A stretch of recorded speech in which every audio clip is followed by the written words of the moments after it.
Hi, everyone, and welcome to episode 347 of your Tick Bootcamp podcast. The title of today's interview is Professor Mom, an interview with Professor Holly Ahern.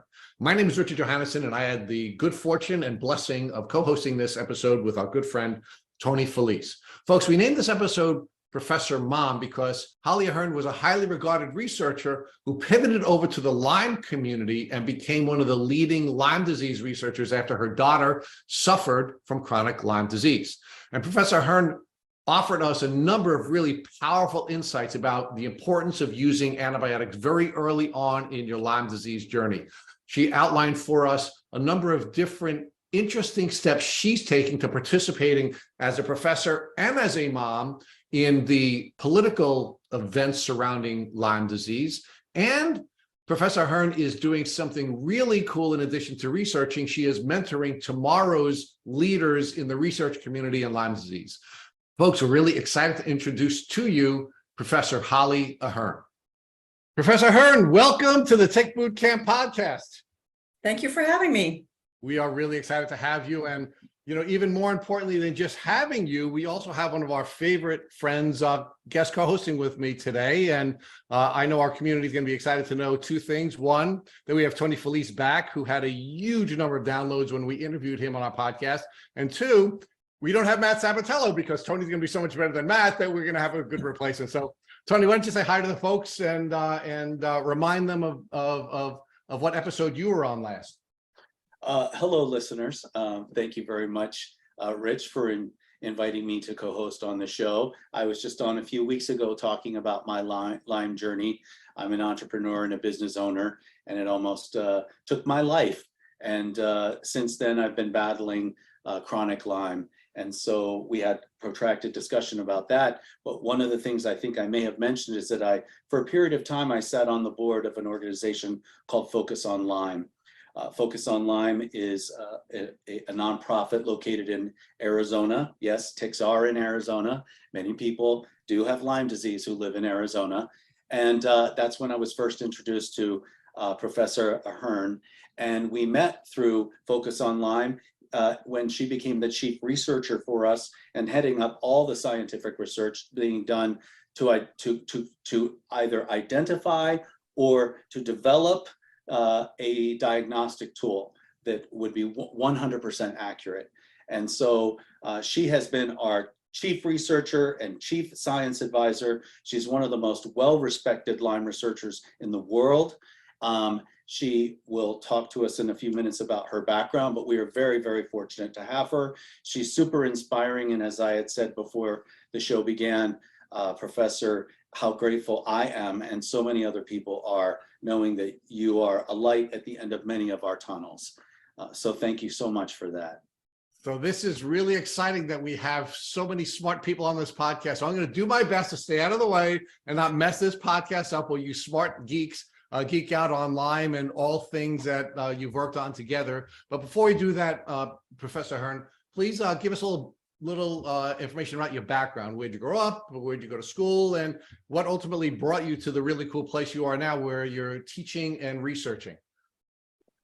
Well, I've been in New York most of my life, and I grew up here so when I say New York, because you are from New York and I'm from New York, but we might as well be on different planets because you are from downstate and I am from upstate New York. I grew up here, went to college actually at UAlbany and got my bachelor's degree in biology and medical technology and worked for a while in that field, and then went back to graduate school about 5 years later and completed my graduate degree. I actually, at that point, my graduate degree is in molecular biology, and I worked with E. coli. And somehow E. coli is a bacteria, and that actually led me to a faculty position in microbiology, which I'm currently a professor of microbiology at SUNY Adirondack, which is a little bit even further upstate.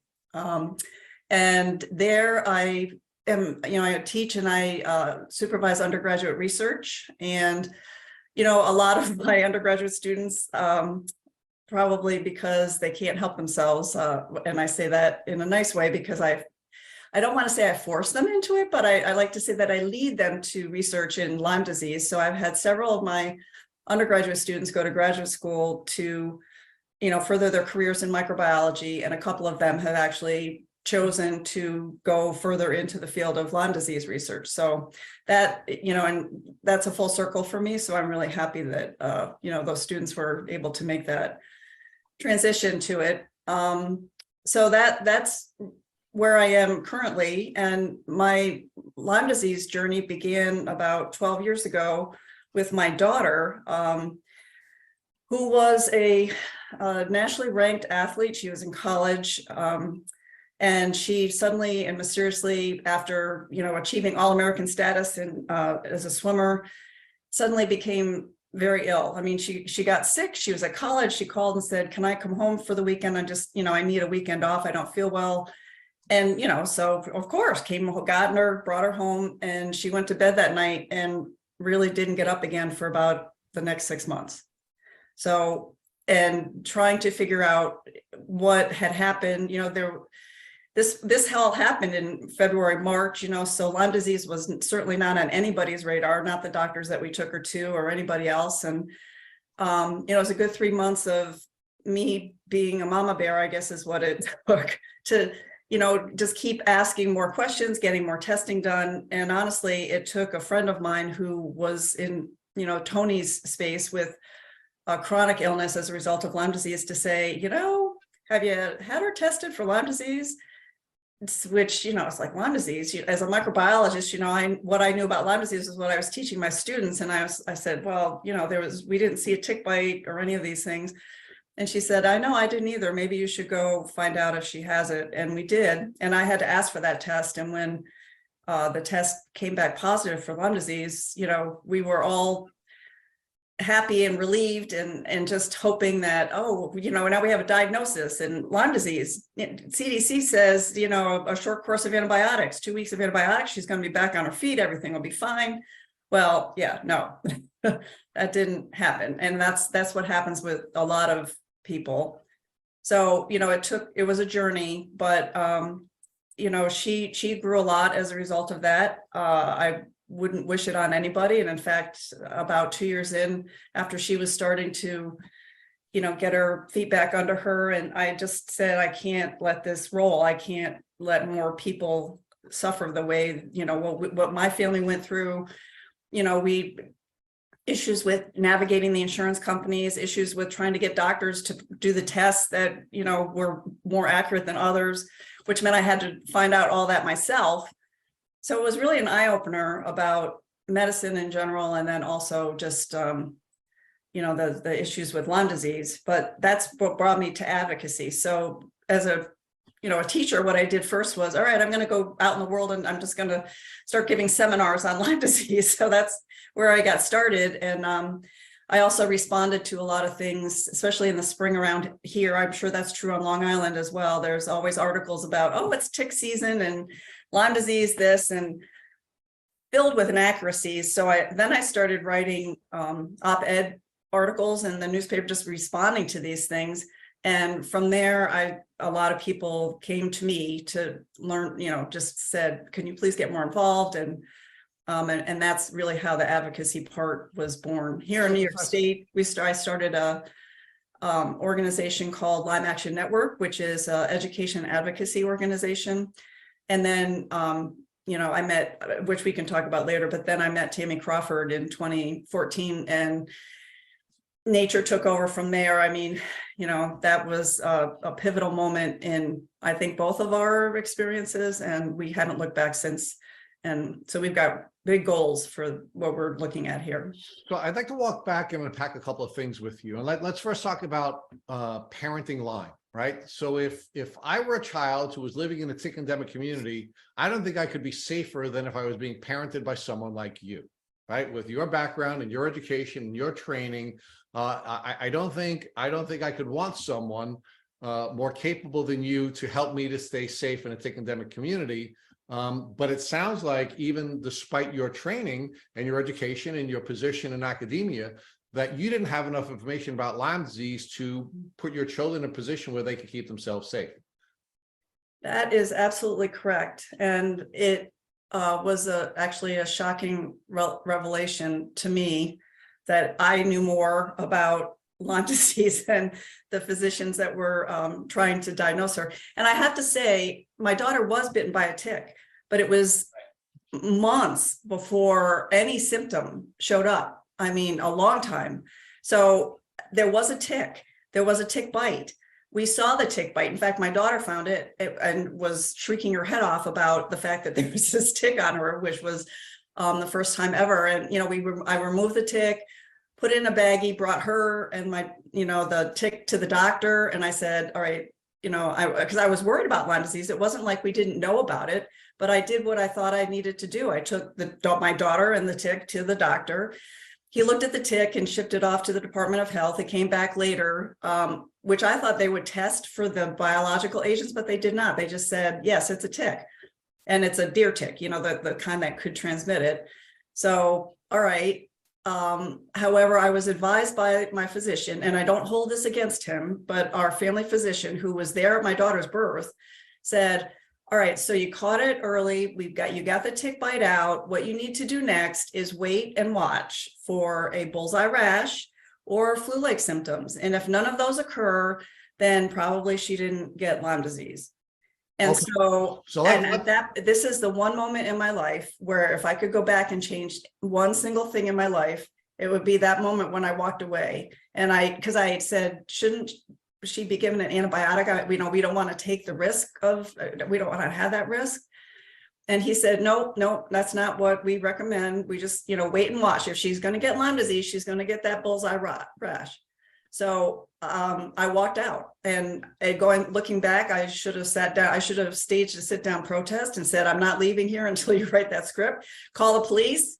They're going to have to carry me out, but we left and watched every day for that bullseye rash, and there was no rash ever appeared. And she really didn't experience any symptoms till months later. And then it was not tick season, it wasn't Lyme disease season. And so her illness was misdiagnosed as a viral thing, some kind of, flu or something like that. And ironically, when the symptoms started, she also had swimmer's ear. So interestingly, she did get treated with a short course of antibiotics because of the swimmer's ear.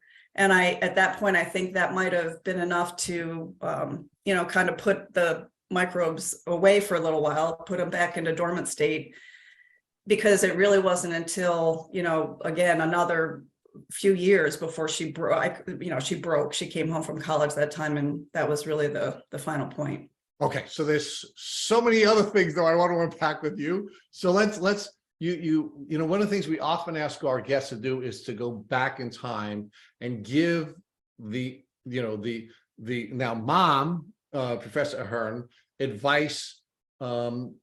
What advice would you have wanted to give to that mother who had her child at the doctor's office after the tick bite? What is the advice, and what is it you'd want that mother to have known that perhaps could have stopped the chronic illness from developing a couple of years later?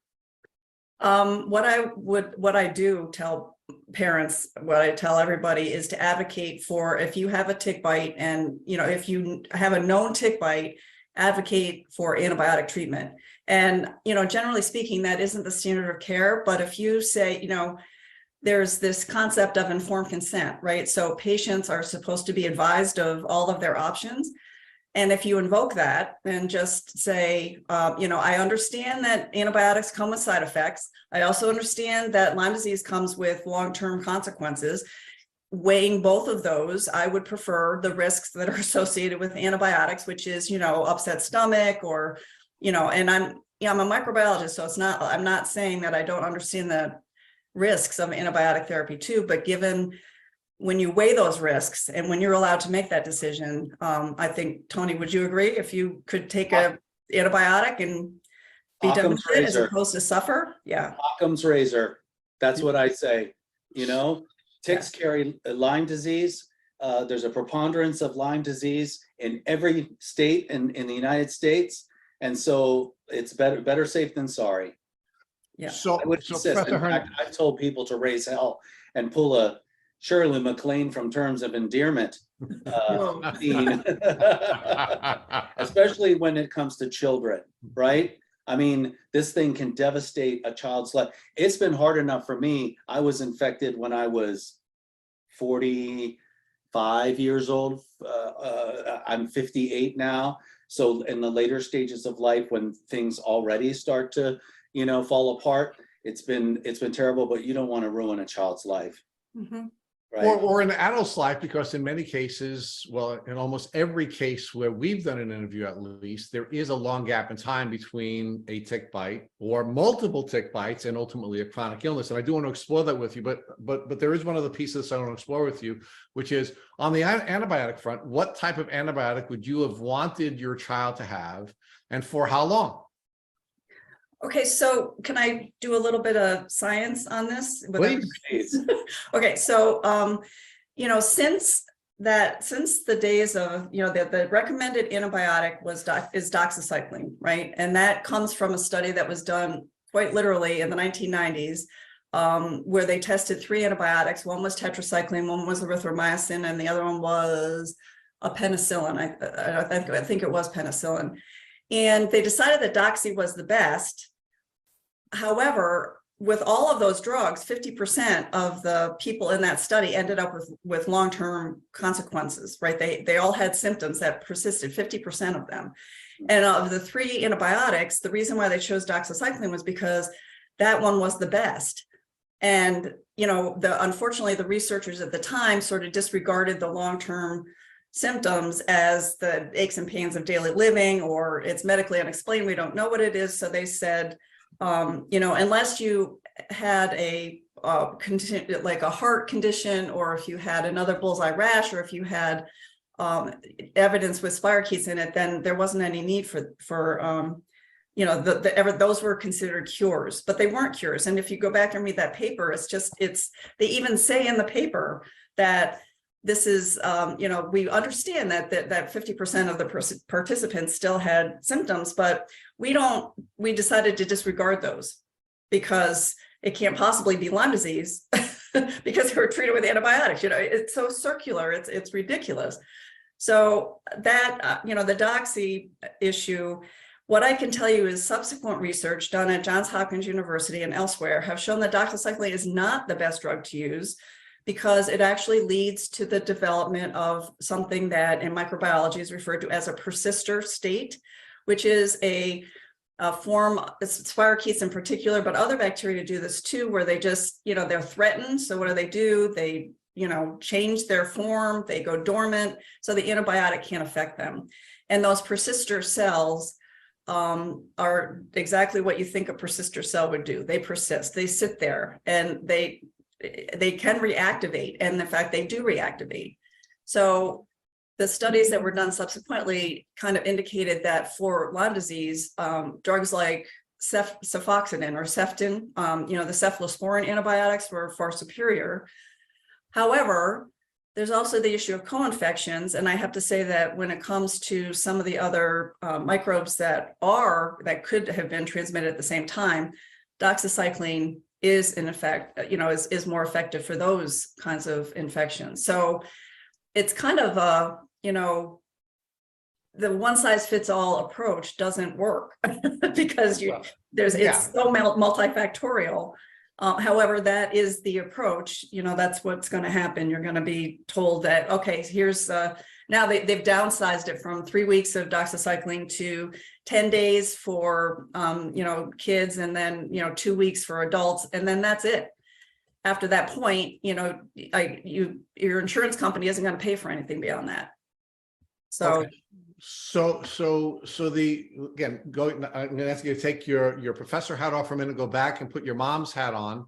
And now as the mom whose child is now at the doctor's office and she's being treated for swimmer's ear, but she also has other things going on, which you think was a predicate to the chronic illness she suffered a couple of years later. What would you have wanted for that child at that time? Specifically, I have my magic wand here. I'm now taking out the magic wand. I'm sending you back to that time when your child was at the doctor's office. What specifically would you want her to be prescribed so that she wouldn't in your view, have had to have gone on the chronic portion of her journey? Okay, so that would have been the tick bite. And what I would have wanted was any antibiotic. I mean, at that point, doxycycline. So again, can I put my hat back on for just one Okay, second? you switch them. Just let us know. Really quick. I just want to say, what the science has shown that early treatment, and by early, I'm talking within a week. Okay, so a week to maybe 2 weeks window tops. If the bacteria are treated with antibiotics at that point, and again, doxycycline is the treatment of choice. So even with doxycycline, you have an 85 to 90% probability that you will recover from, that the infection will be caught, that the bacteria will be killed by that antibiotic, and that there will be no further consequences in your life. Okay, so the earlier the better, right? Earlier intervention is the key. So Right. So having all right, so now put the mom's hat back on. As the mom, you wanted any antibiotic that would have been available to be given to your daughter at the moment of the tick bite, and for how long a period of time would you have been on this? Because now you can put your scientist hat back on. We know that the life cycle of the Lyme bacteria is 30 days, right? So do you believe that having a short course of antibiotic for a child, or a longer but still a short course of antibiotic for an adult, is going to be adequate when we know the life cycle of the bacteria, as at least what we call the Lyme bacteria? And I do want to talk to you about Lyme disease and the definition, but do you think that would be enough time when we know the life cycle is more than a month? Okay, so by life cycle, what you're talking about is the ability of the bacteria to make new bacterial cells. Okay, so that's Correct. That's microbial, that's how they reproduce. Correct. So the point being, it may take them up to a month to do that, but if that process is disrupted at any point, then they're not able to do that.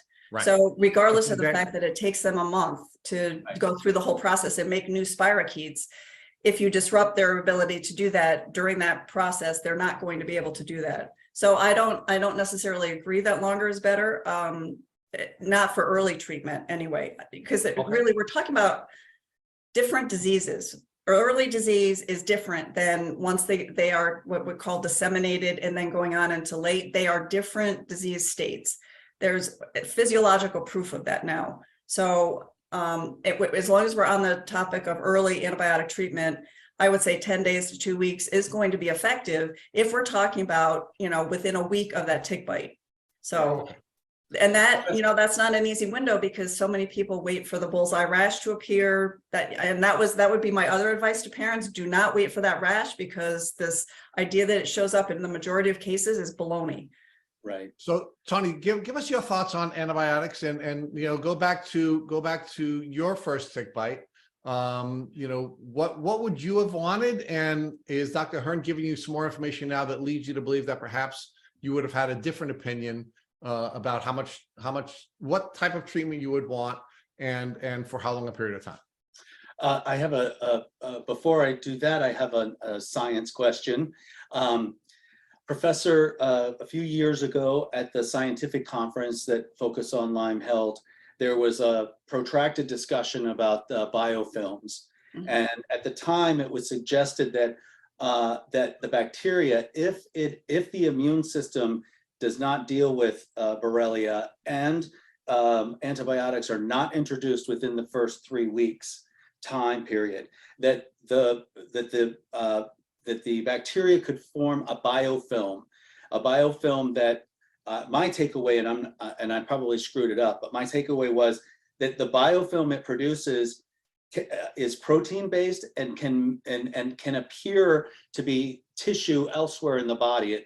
It's like a cloaking device. It pretends to be epithelial tissue for your heart, right, or for your intestines. That it's like a Klingon cloaking device that it's capable of creating, which means that at that point antibiotics are ineffective. Right, but it does take them quite a while to actually build those. And the idea, so a biofilm is something that many bacteria do, not just Lyme disease. Mm-hmm. And what I want to do is differentiate between the kind of biofilm that other bacteria produce versus the one that spirochetes do. Because what they do first, and there's all sorts of terminology related to this, microcolonies or microaggregates, because what having watched them under the microscope, I mean, literally just sat there watching cells do their thing under the microscope for hours and hours and hours. So I know, ridiculous, right? It's like waiting for the water to boil. But nonetheless, I did, just to see what they would do. And I would watch them in this state of coming together, forming these aggregates with their little tails out on the outside. They would grow what I called heads, and then they would drop their tails, and the thing would grow from that point. So the outside, they're recruiting more cells to this structure. And then when it's all done, I mean, you know, the biofilm, I like to think of it as a city. You know, it's kind of a fortress, right? You said a Klingon device, a cloaking device, but it really is, they build it, nutrients come in, waste goes out, they kick out other cells. And something that's interesting about the Borrelia biofilms is that they don't have the same stuff in them as the biofilms that other bacteria produce. So it's like this, they produce chemicals that come from their cells. They drop their cell walls. They use parts of their cell wall to build these structures. They don't have this one chemical called alginate. They don't have a gene for that. So they can't actually make the classic biofilm that Tony is kind of talking about with, you know, it isn't necessarily a cloaking device. It's just a fortress that once it's established, it's next to impossible to actually get rid of them. And then the question is, you know, in that fortress, what are they doing? Are they able to reactivate? Is it the presence of the fortress that causes inflammation? And, you know, we got evidence on all sides here. So it's really hard to say exactly what it is that triggers all that. But ultimately, what starts it is the spirochete, is the presence of the bacteria. So Dr. Let's pause there, because I do want to talk a little bit more about biofilms, but there is this process or the steps we can take before the biofilm forms, right? So if we're going to talk about that piece of it, so you believe that had you had the opportunity, you would have wanted your daughter to be prescribed some form of antibiotics. Yep. Which makes sense. That would be a great tool to try to aid your daughter's system with breaking down or reducing the microbe load, so it would be less likely that she would get chronically ill later on. Now, my next question to you is, as someone who lives in a tick endemic community, and I've been bitten by a tick at least 5 times over the course of the last 3 years. You know, again, we have ticks all over the place. We have dogs, they come in. I've been 5 times in the last 3 years. What is your feeling about repetitive use of antibiotics for people who are consistently being bitten, and what impact do you think that might have on creating antibiotic resistant bacteria if we're going to be taking either doxycycline or some other form of antibiotic every time we get bitten by a tick? Right, and that's the problem, right? So again, you got to consider the risk versus the reward. So, you know, my daughter was bit just the once, and then we learned from that point on that we check continuously. And, you know, it is true that the longer the tick is attached, the higher the likelihood that the bacteria are spread, or, you know, are transmitted. But I will say that her tick was not on her it was 12 hours tops. I mean, I know when we found it, and I know that when she went to bed the night before that, it was not there. And we had been at a horse show that day. So I know that sometime during that night, the thing attached to her, and we found it in the morning. So it may be 12 hours. So, but I would say, you know, if you catch those ticks early and you pull them off, the risk goes down significantly. So that would be, you know, thing number one to consider for the antibiotics. But, you know, the problem is not everybody sees the tick. Most people don't know when the thing attached, because they're so good at what they do. You don't even feel them, you know, doing their drilling or anything. And so you don't know how long it's been. And that part would be that's the part where it would sort of be like, well, you know, if you don't know if it's less than 12 hours or 24 hours, maybe we should do it at that point, you know. So it's a very tricky question, because I totally agree with you. We do not want to overuse antibiotics. We have done that already. And the consequences of that are, you know, we're dealing with that now. And, you know, we certainly don't need to do any more of that. But on the other hand, again, you know, Lyme disease sucks. It does suck, and that's why I'm asking you the question, because I can say just on my personal journey, when I was bitten I've been bitten many times in my life. Having grown up on Long Island, I was bitten by ticks many times, and thank God my immune system has been healthy and it's been able to manage the microbes that have been spit into me. But when I went to the doctor for the tick bite that I had just before we started this podcast, or about 6 months before we started the podcast, he prescribed me 5 days of doxycycline, which I then took. And then shortly after that, I was bitten by a tick another time. And I decided in that case that I was not going to take the antibiotics again. I was concerned about the repetitive use of the antibiotics. And I used another strategy, an herbal strategy through Rawls MD, and I think that was very effective. Quite frankly, the antimicrobial elements of that I think were very effective. So I think there are alternatives, and I just feel much more at peace with using those. And again, just to share with our listeners, because they probably know this, I have actually been on that protocol from that point forward. I've been taking the Restore kit, at least 50% of the Restore kit from that point forward, because I live in a tick endemic community. I'm getting bitten all the time. And quite frankly, another thing I'd like to challenge you on, Dr. Ahern, is whether or not the tick bite that your daughter received that time was necessarily the tick bite that caused her to have the microbe overload that resulted in her becoming chronically ill. Because I think we get bitten all the time, and at least on this podcast, we've calculated that about 80% of the people who have tested positive on the traditional 2-tier test, and we know that is very narrow, but 80% of those people who have tested positive do not recall ever being bitten by a tick. And I think that's because, as you would argue, they're such stealthy little bugs that, they are grabbing us, they are biting us, they are sucking our blood, they are staying on for a long time, and they're leaving us, and we don't know it. And I think it happens time and time again. And what happens in cases, at least in our experience, where we have a particular tick bite that is in close proximity to the time we become chronically ill, we point to that and say, oh, that's the tick bite. So do you think it's possible your daughter was bitten many times, and then what happened in the one instance where you did find the tick biting her, you guys are connecting that, or you folks are connecting that tick bite to the chronic illness, when in fact it just may have been many tick bites and many microbes being spit into her over the course of a long period of time, and then perhaps there was an immune disrupting event just before she had become chronically ill, and her system got overloaded with all of the microbes that her body had previously been able to manage. Yeah, that is absolutely true. I mean, do I know that for sure? No, there's no way to know that for sure. I mean, there would be no way, even if she had been tested for Lyme disease at the point of the tick bite, it wouldn't have been positive anyway. So I totally agree that it could have been something else. But what I believe, I'm pretty confident in saying that what I believe happened is that she was given Lyme disease by that tick way back in the day. And I will tell you that secondary to, well, I don't even know if that was secondary. She also has Bartonella, but we didn't know that for, even after she was diagnosed with Lyme disease. The Lyme disease doctor that we took her to didn't mention anything, tested for the other co-infections, but Bartonella wasn't even really on the radar. And I had to ask for that test as well once I started doing a deep dive into that particular bug. And, honestly, that bug is they're both very remarkable. I have incredible respect for them, even though I hate them. It's just like, you ruined my daughter's life, but it's like, I love you. You're so amazing.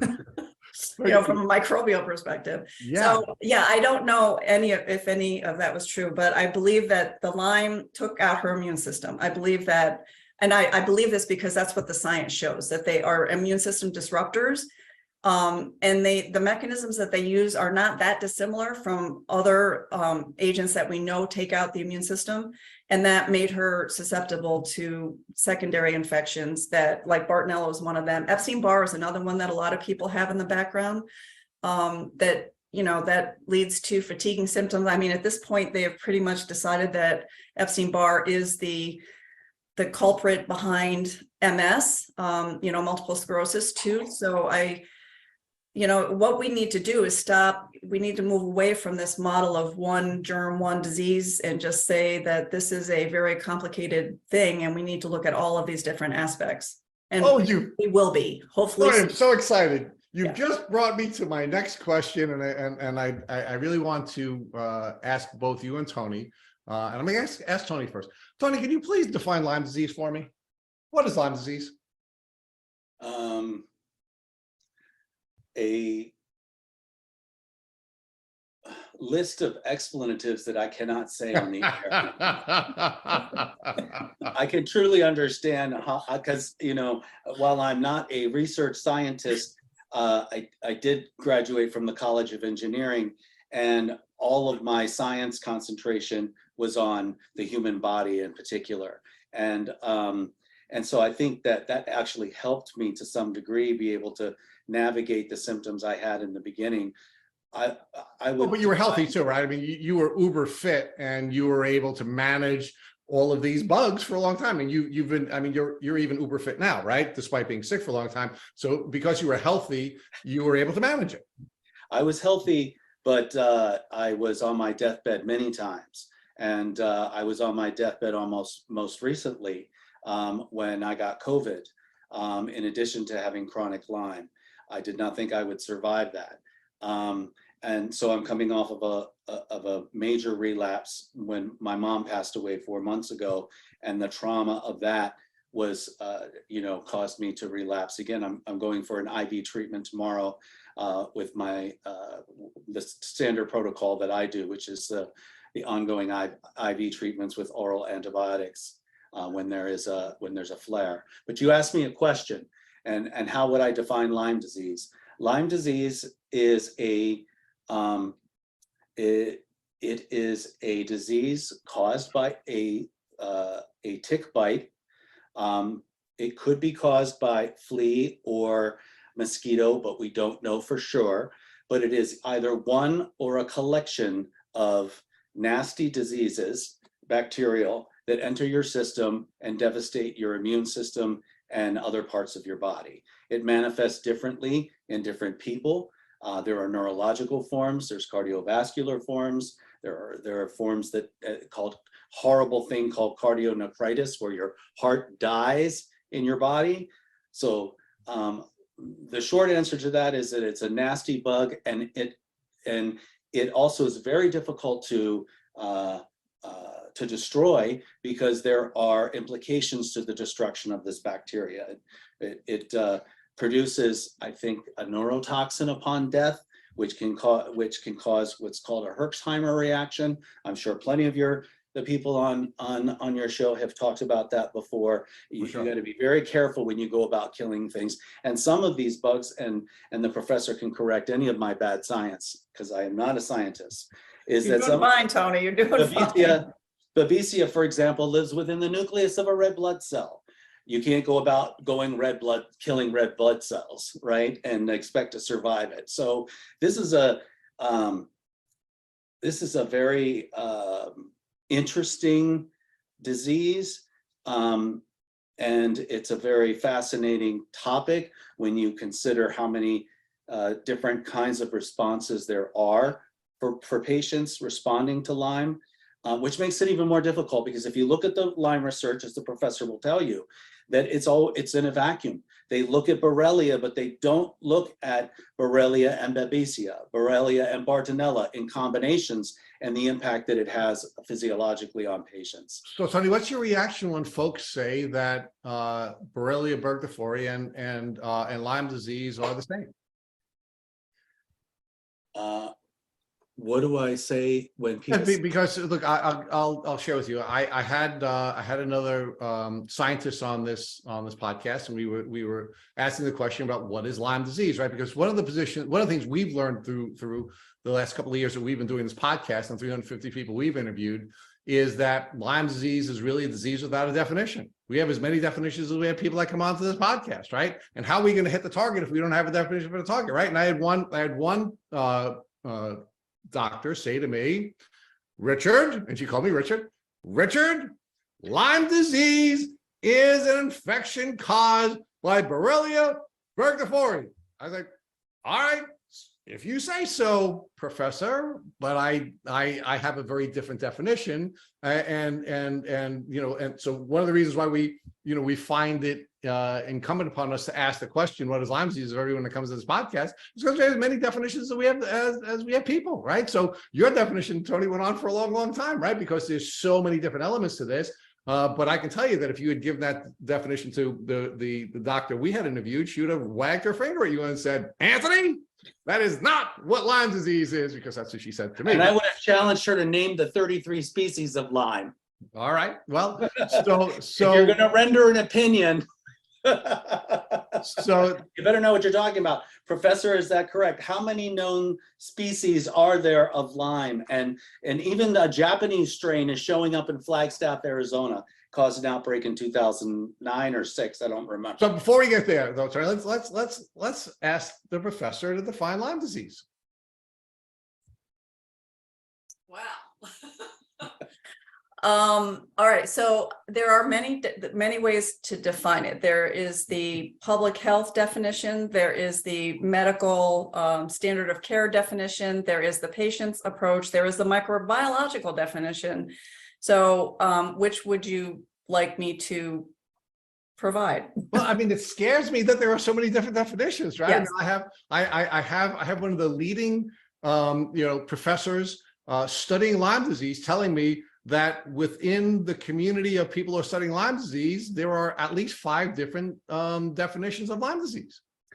Well, within the research world, I would say that the definition is an infection that is caused by Borrelia, and it's not necessarily Borrelia burgdorferi, but Borrelia burgdorferi.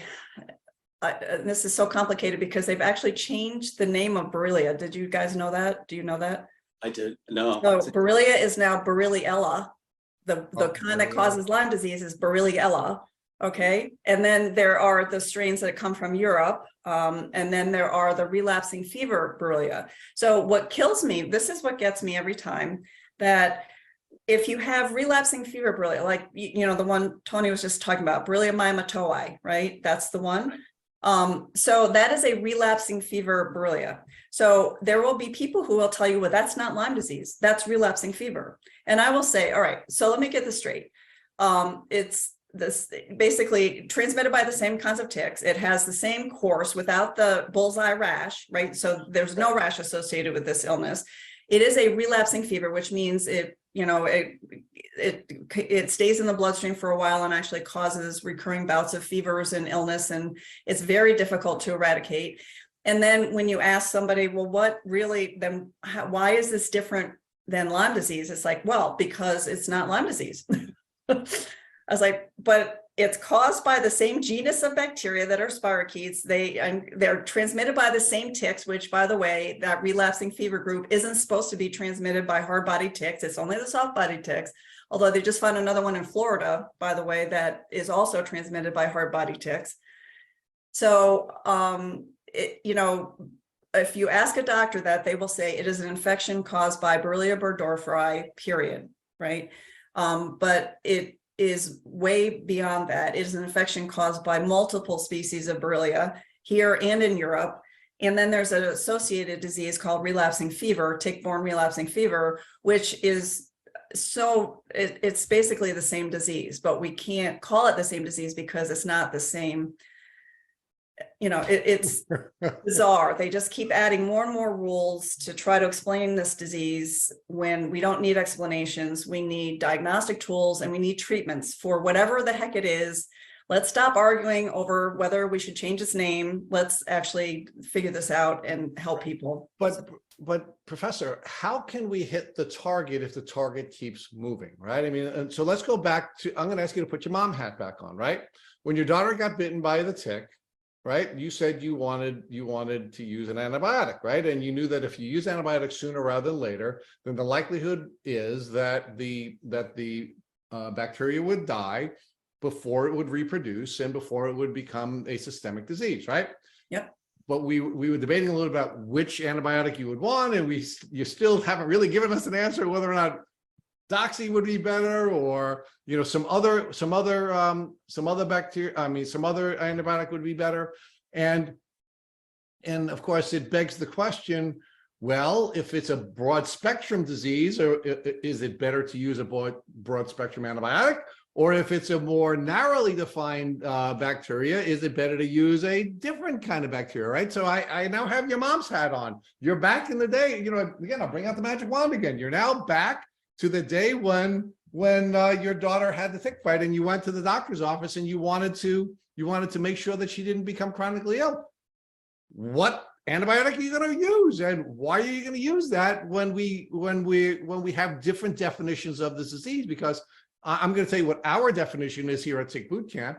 Our definition is it's a polymicrobial, multisystemic, chronic infectious disease.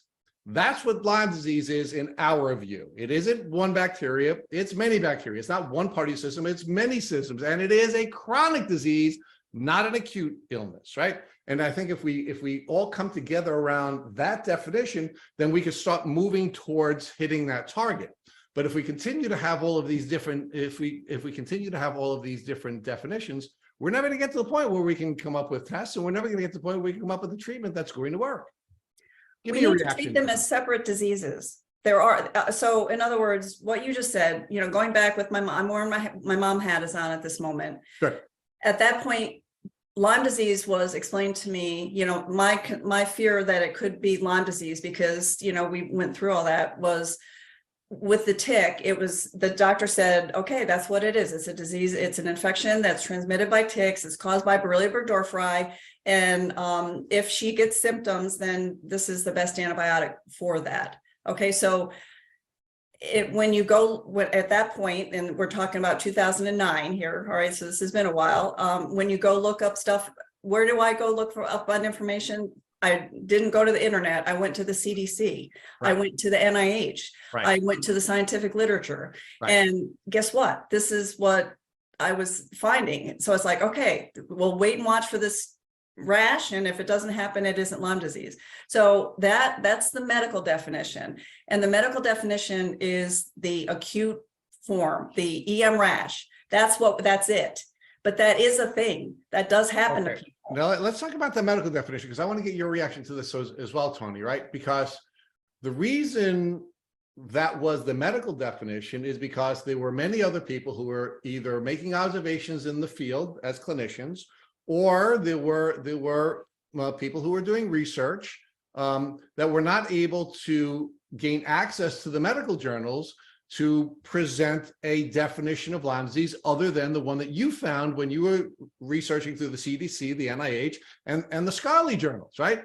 So we had many clinical observations that were beginning in the 70s here on Long Island with some brilliant researchers, and they couldn't get access to the medical journals. So now what happens when mom, again, I wanted you to be my mom if I'm living in a tick endemic community. I want somebody who has the ability to get that information so that I can be treated properly. But guess what? Despite being a professor, despite being this genius that you are, despite being the person who has all this information, you go to all the sources that you would go to as a scholar, and guess what? They were wrong.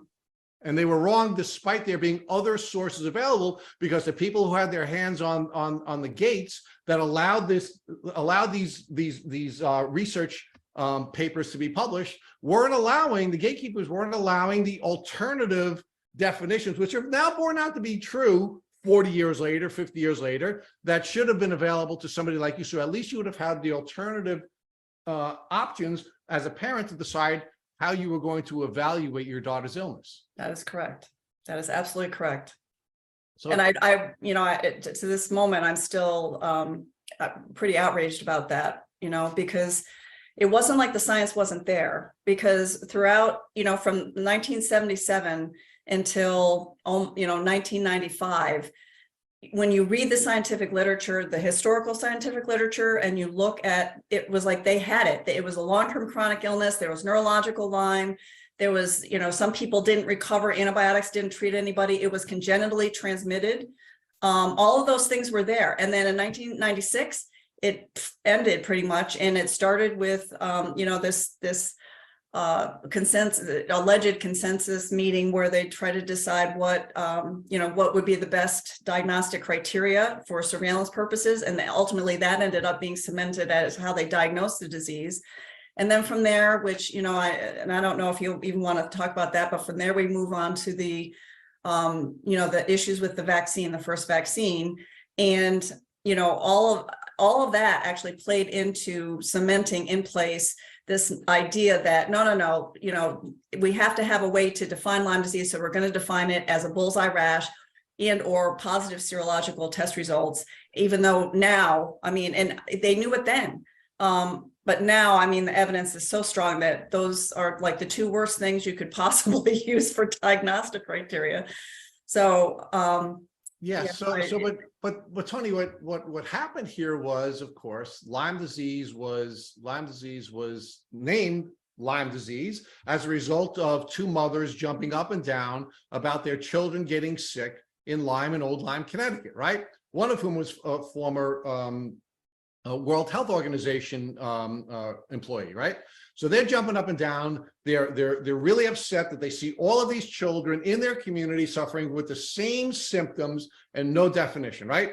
So what happens? The Connecticut Department of Health goes to Yale University, an Ivy League college, and they assign one of the young rheumatologists to do some research to determine why all of these children are suffering from these rheumatological symptoms, right? And they name this Lyme disease. They don't know why they all have it. They do see some ideas about why this cluster is developing, but they ultimately name it Lyme disease, right, Tony? And then what happens is that scientist, that researcher, the guy who named it Lyme disease, then becomes the gatekeeper on all of the boards of the scholarly journals that are going to be deciding whether or not they're going to publish alternative definitions and alternative findings on this. One of those people who's doing research is Dr. Alan McDonald, who we've interviewed on this podcast several times. And when he presents a paper that suggests that it's polymicrobial, when he presents another paper that definitively demonstrates that Lyme disease could be congenitally transmitted, he calls it the dead baby studies. In the early 1980s, he's accused of fraud. He's accused of doctoring the data, and his papers never get published despite them being presented at the conference, because this same doctor who defined Lyme disease as a single bacteria, who named the disease, wouldn't allow it to be published. So now we have Dr. Ahern, whose daughter gets sick the way you did, Tony, getting her life ruined the way your life was being ruined, and the alternative information was available in the 1980s, but the gatekeepers wouldn't let it be released. What's your reaction to that, Tony?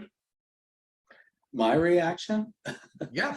Well, in 1989, I was diagnosed after two spinal taps with lowland swamp fever caused by an undefined biological cause agent. That was my diagnosis in 1989, Professor. So aliens, in other words. Right. Yeah. So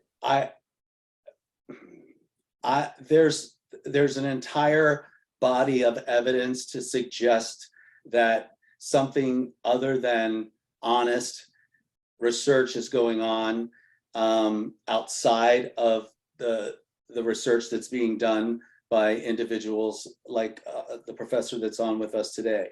I don't know that. I don't know it, and honestly, I want to get well, and I'm more interested in knowing what the current research is, and how close are we to a 100% accurate diagnostic tool that will also help those suffering from chronic Lyme, because I continue to test positive for the antibodies, and they light up, and yet my doctor persists in telling me that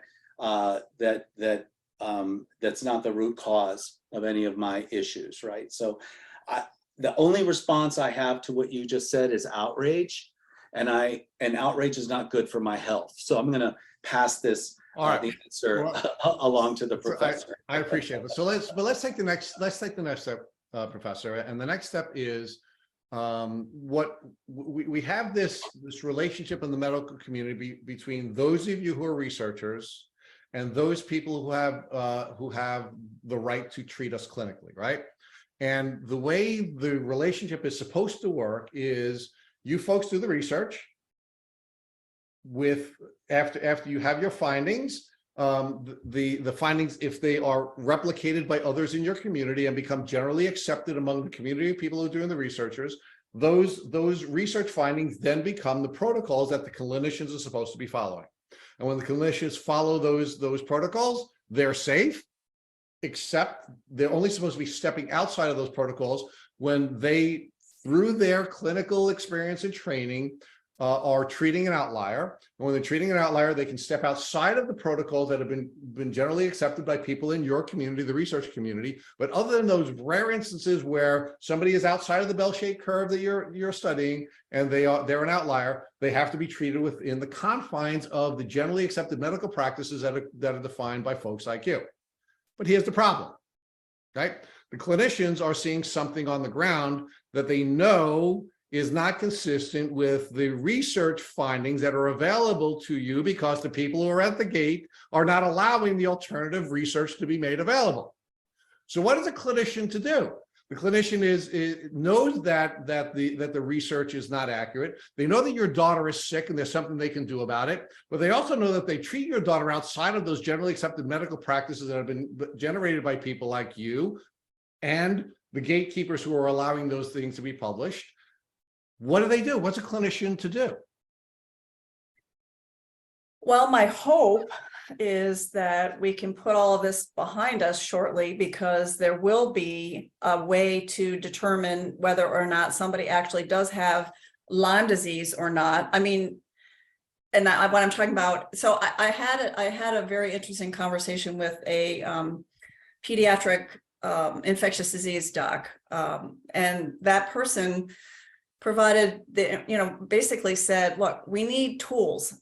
We understand this is a problem, but we don't have anything in our arsenals that allow us to help. We don't have an accurate diagnostic test. How are we supposed to make a diagnosis? Yes or no? You have Lyme disease or you don't.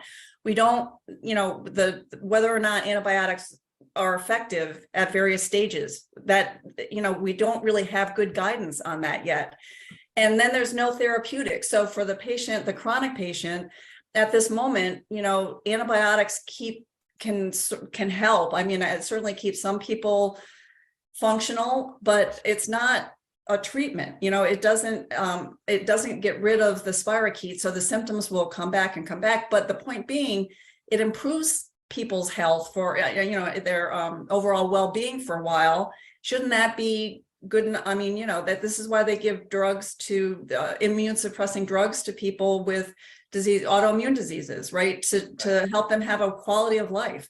So why shouldn't we be using antibiotics to help people have an improved quality of life? I mean, it's not going to cure them. Neither are the steroids or the immunotherapies that they're giving to autoimmune disease. It's not going to cure them, but it can help them stay better. But the infectious disease doc was saying, we don't know what the appropriate treatments are. We need treatments for the chronic patients, whether or not it's antibiotics. Probably it isn't.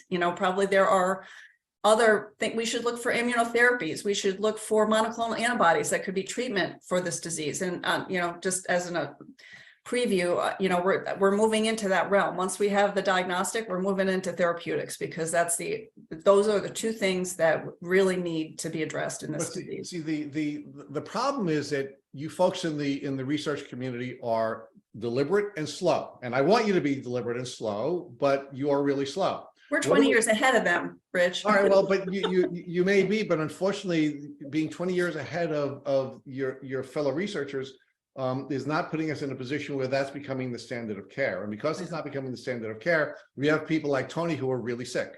Yes. And people like Tony who are really sick are going to their doctors, and their doctors are afraid to treat them despite having the ability to clinically diagnose him and treat him, because what happens is, and we're going to get into insurance companies and pharmaceutical companies in a moment. You've already teased that, Professor. So we're going to get there in a minute. But what we have, of course, is we have doctors who have adequate training to clinically diagnose and treat their patients. But if they do clinically and diagnose and treat their patients outside of the generally accepted medical practices that are defined in essentially statute by the medical journals, they're in a position where they could lose their license, right? Yeah, and in fact, in New York State, that it has happened. In this particular state is, back in the 90s when, the first set of physicians were seeing all these cases and they were treating with antibiotics. Having talked to many of these doctors, they were reported to the Office of Professional Medical Conduct, which is part of New York State. And then once you are reported, the office has to go, basically do a review of everything. And that costs, the physicians that this happened to, I know had to spend thousands and thousands of dollars to defend their medical license for not doing anything wrong other than trying to help their patients. And, several physicians that I know have had to go through this multiple times, not just once. And so I was part of a group back in the 2014, and actually this bill was signed into law in 2015, which protected doctors from punitive review by the Office of Professional Medical Conduct. That law is still in the books today. And I have to tell people they can invoke that because, the idea that a patient who was displeased with the way they were treated, insurance companies that didn't want to pay a bill for IV antibiotics could report these physicians to the Office of Professional Medical Conduct, which then were required to do the review.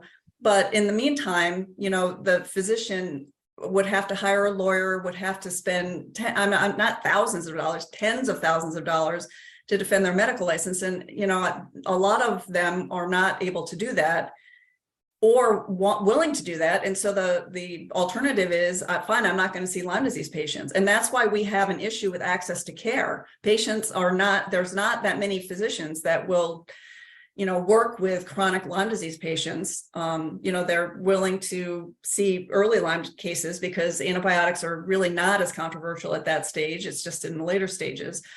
But the point is, those physicians are few and far between, even here in New York State. And, we are a highly endemic state and perhaps the leader.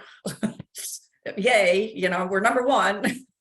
But so there should be more specialty physicians that are able to deal with patients that have this chronic form of the illness. And they're aware, but they again feel they don't have the tools. They don't have the diagnostic tool. They don't have any treatments that they feel comfortable prescribing. So, but what physicians should know is that in New York State, that law exists, that law is on the books, and that they are protected from, Office of Professional Medical Conduct review to some extent, at least. Well, it's not like they can get away with anything, but they are, just because they see Lyme disease patients is not a good enough reason to.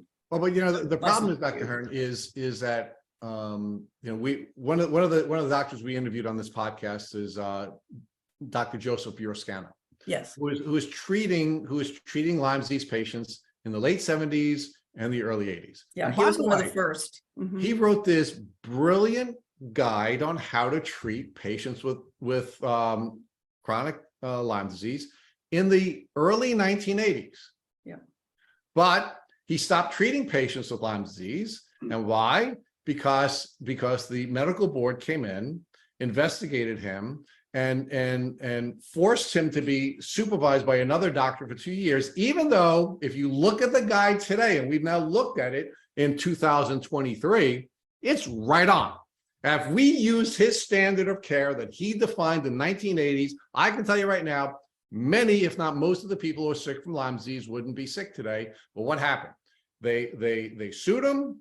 He had to spend $1 million in the 1980s. I'm not talking about thousands, I'm talking $10,000, $1 million in the early 1980s in order to be able to keep his license. And although he kept his license, he had to be supervised by another doctor, and then he stopped treating Lyme patients. Now, what did that do to Long Island, where I am, which is probably the most tick endemic portion of New York State, right? We have no Lyme literate doctors. We have no Lyme specialists. We have zero. I recently had a friend who was bitten by a tick, and he said to me, "Can you help me find a Lyme literate doctor to treat me so that I don't get sick?" And I went on, I did research to find a Lyme literate doctor on Long Island, and we couldn't find one, not one. So what's happened is, we have these research standards, which are wonderful. We should have generally accepted medical practices that are based on research that has been replicated and accepted by the people in the community who are doing the research that you're doing, Dr. Ahern, right? We should be bringing those standards down so that clinicians have a guide that they can follow in order to be able to treat people. But then we get into a place where we have a politicized system with gatekeepers who are stopping research from being published. And we have clinicians on the ground who want to treat patients, but when they do treat patients, they find themselves in a position like Dr. Burascano, despite being a brilliant guy who was educated at one of the top medical schools in the country and was doing great work. He was punished and ultimately run out of town, literally run out of town, right?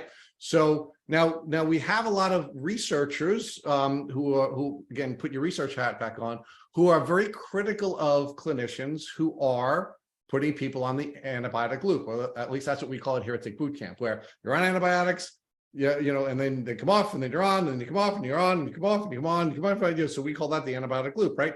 But what alternative do we have when we don't have diagnostic tools and we don't have treatment tools and we don't have immunotherapy? Right. What's the alternative for these people? There is no alternative, and that is what really is there is no so it's basically either you have to follow these rules or too bad for you, you're screwed. Right. And that is the part that I mean, that's why we're here, right? It's not about the lucky winners of the bullseye rash and the people who get treated early. It is about the chronic patients who have been basically left on the doorstep. There's just nothing to do other than try to figure it out yourself. And then if you try to figure it out yourself, you're called all kinds of names. It's like, oh, well, that's not right. And it's witchcraft and it's this and it's that. It's like, yeah, no, I mean, there's good science behind a lot of these things. And I have to say that at this stage, the Infectious Disease Society of America standard of care is the dominating one, just because of the way medicine has been compartmentalized, and infectious disease specialists are thought to be able to know everything there is about infectious diseases when, in fact, when you look at what they do, it's like, all right, well, here's the disease on this list, and that's the antibiotic you're supposed to prescribe. So that's what we're going to be treating. But that all hinges on having an accurate diagnosis. So if you are the, you are the 4 out of 5 bands on the IgG Western blot, you are not going to, the infectious disease doc is going to say, no, that's not Lyme disease. We're not treating it with antibiotics. Let's start the steroids or something along those lines. So the International Lyme and Associated Diseases Society has a standard of care. They published a paper. It was peer reviewed. It was actually when they had this, the clearinghouse, the guidelines clearinghouse, it was part of the guidelines clearinghouse. And, when I read things about those guidelines, about how it's, that they're not science-based, I said, and I've said this out loud on many occasions, yes, they are. Go read the references, look at the paper. It's more patient-focused because they actually include patient perspectives in all of that. And there's no quackery involved in it. They're basically saying, treat your patient and see if it helps. Well, I mean, they'll do this for other diseases. This is the part that I don't get. If you have cancer, you're given one chemotherapy drug after another, and they're all toxic. I mean, they're all doing damage. So, but that's perfectly fine because their life is at stake. Well, Lyme disease patients' lives are at stake also. Well, is that really what it is, Dr. Ahern, or is it, and I'm going to ask you 2 more questions, and I know Tony has a lot he wants to geek out with you on, but have we sort of created these tunnels for politically aggressive groups? For example, have we created a tunnel for cancer because we know you're going to die anyway, right? So we have a tunnel where aggressive, advocates have allowed for this kind of trial and error with people with cancer, and we sort of maybe have another tunnel for AIDS where we had people dying in a very short period of time, and people organized and they ultimately created a tunnel there. But for every other disease, if you don't follow the medically accepted guidelines that have been created by researchers like you, doctors are putting themselves in a position where they're going to have their license pulled or at least threatened, right?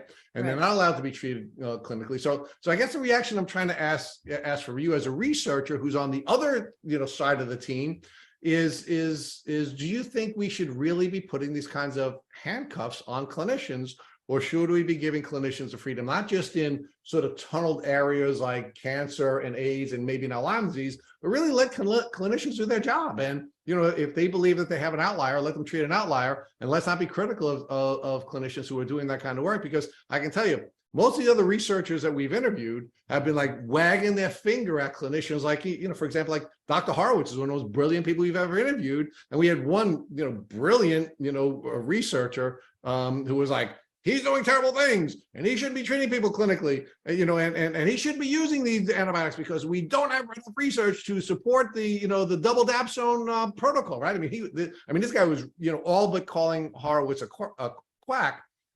Because he's on the other side of the divide, which is on the research side.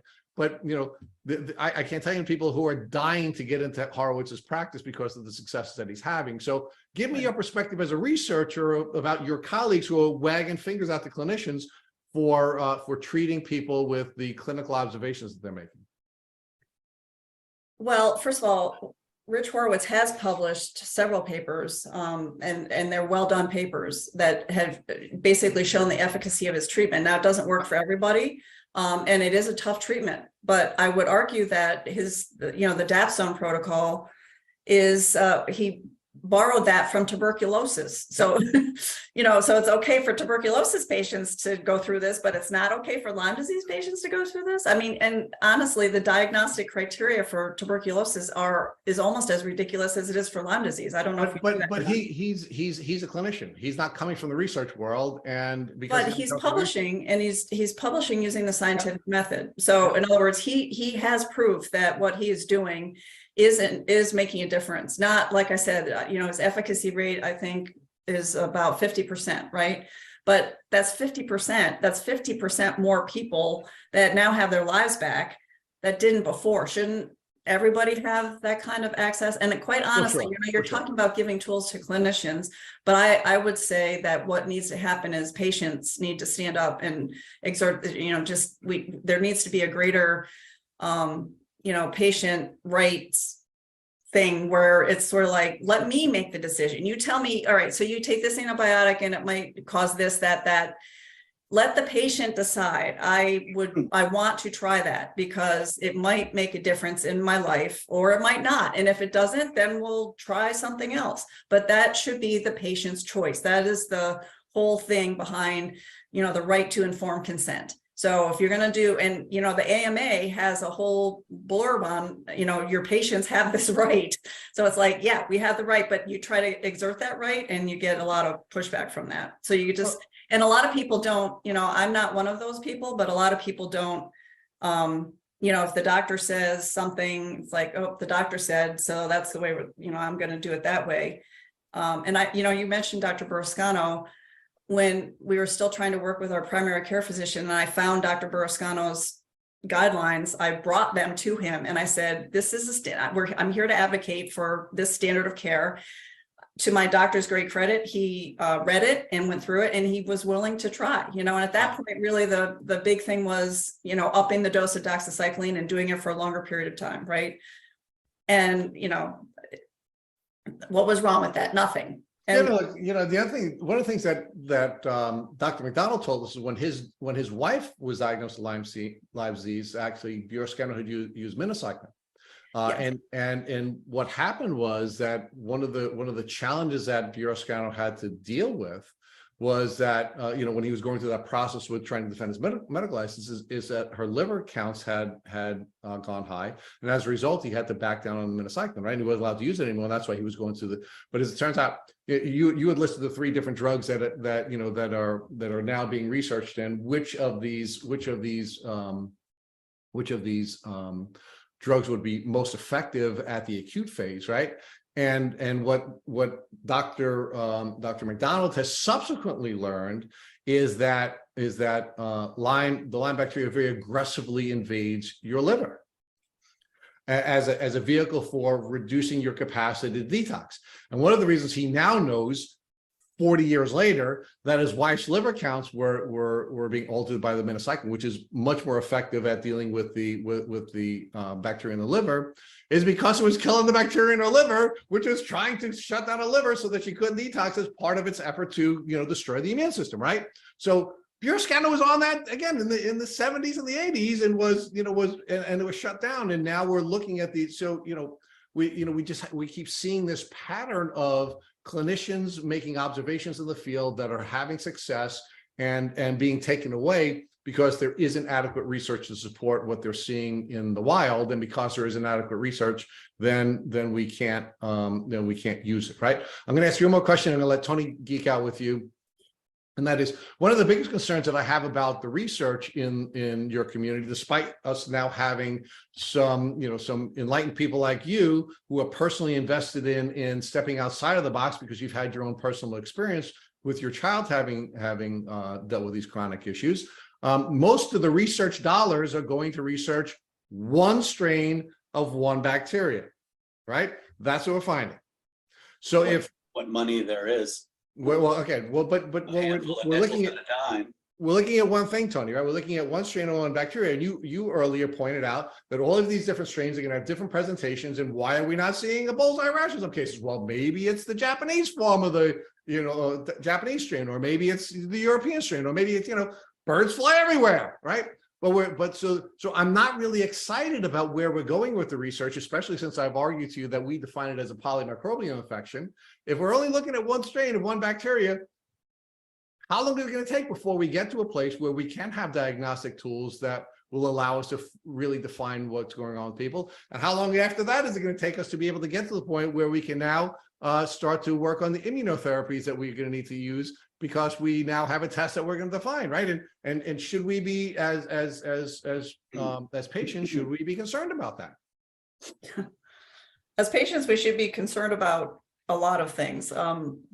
So going back to the working with just one species, and part of that is because these bacteria. So as a doing microbiology research that leads to medical research, one of the things that we rely on is being able to grow the bacteria outside of the host, outside of the human body, and then we can do things with it, right? We can try antibiotics against it. We can, every other disease, every other infectious disease that we can do this with has been done that way. And there are not that many strains of Borrelia that are culturable, right? So they are alive, but we can't quite get them to stay alive in an easy way, right? This is why culture-based tests are not necessarily going to be the approach, because sometimes they don't grow, sometimes they do grow, sometimes they grow and stop, and then they start growing again. This is all part of the nature of the bacteria. So I'm going to give a shout out to the bacteria for being part of the problem, with the research that we have with all this.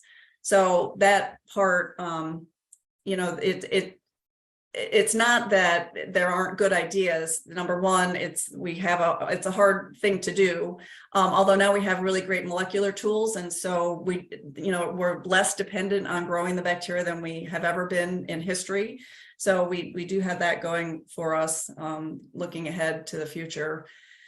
But the issue with research is funding, and the fact that it has not been prioritized by NIH or HHS for various reasons, because they are being, they follow what they view to be the expert opinion, which is really the Infectious Disease Society of America view of this disease. So that there hasn't been a whole lot of interest in funding these diseases, but on that side. And then what I have to say is over the past 10 years, and this would include Focus on Lyme, it's just, all right, so if the federal government isn't going to fund research, then we, the patients, need to step up and fund it, find ways to do it. And so I would say over the past 10 years, when I first got into this game, there was LymeDisease.org and there was the LDA, Lyme Disease Association. And from those two resources, I learned so much. And then since then, a bunch of other organizations, Project Lyme, Global Lyme Alliance, although Global Lyme Alliance had been in the picture for a while, before that. Project Lyme, Bay Area Lyme, for example, all of these came about in the past 12 years. They're raising funds like crazy. They're funding research. A lot of the best research has been funded by these organizations privately. Yep. And that does have an impact on public funding for research. So in other words, now we have all these results that we can use to request funding for other research. And that, so it's happening, and it's not happening fast enough, but it is certainly, it's rolling. We're rolling on that particular aspect of it. And another thing, I want to give a shout out to Center for Lyme Action, who is an advocacy organization that started 3 years ago, but they're a lobbying. I mean, basically, that's what we needed, was a group to go lobby. I mean, we were fighting against medical lobbies who are basically saying, fund this, fund that, don't fund that. That's not important. Right. And now that we have a voice, funding it has increased a lot, or over $100,000, which, sounds like $100 million. Sorry. It sounds like, that's a real ton. But when you compare it to other diseases, it actually isn't so much money, but we're getting there, So I'm looking at where we are now compared to where we were 10 years ago. And although the progress has been slow, I think that, we're right at the top of the hill. The stone, the big rock is like right there. And it just needs a little more force to get it over the hill. And then it's going to start sliding downhill, and we'll see some real progress. So let's circle back to the question. I'm sorry. Sorry, Rich.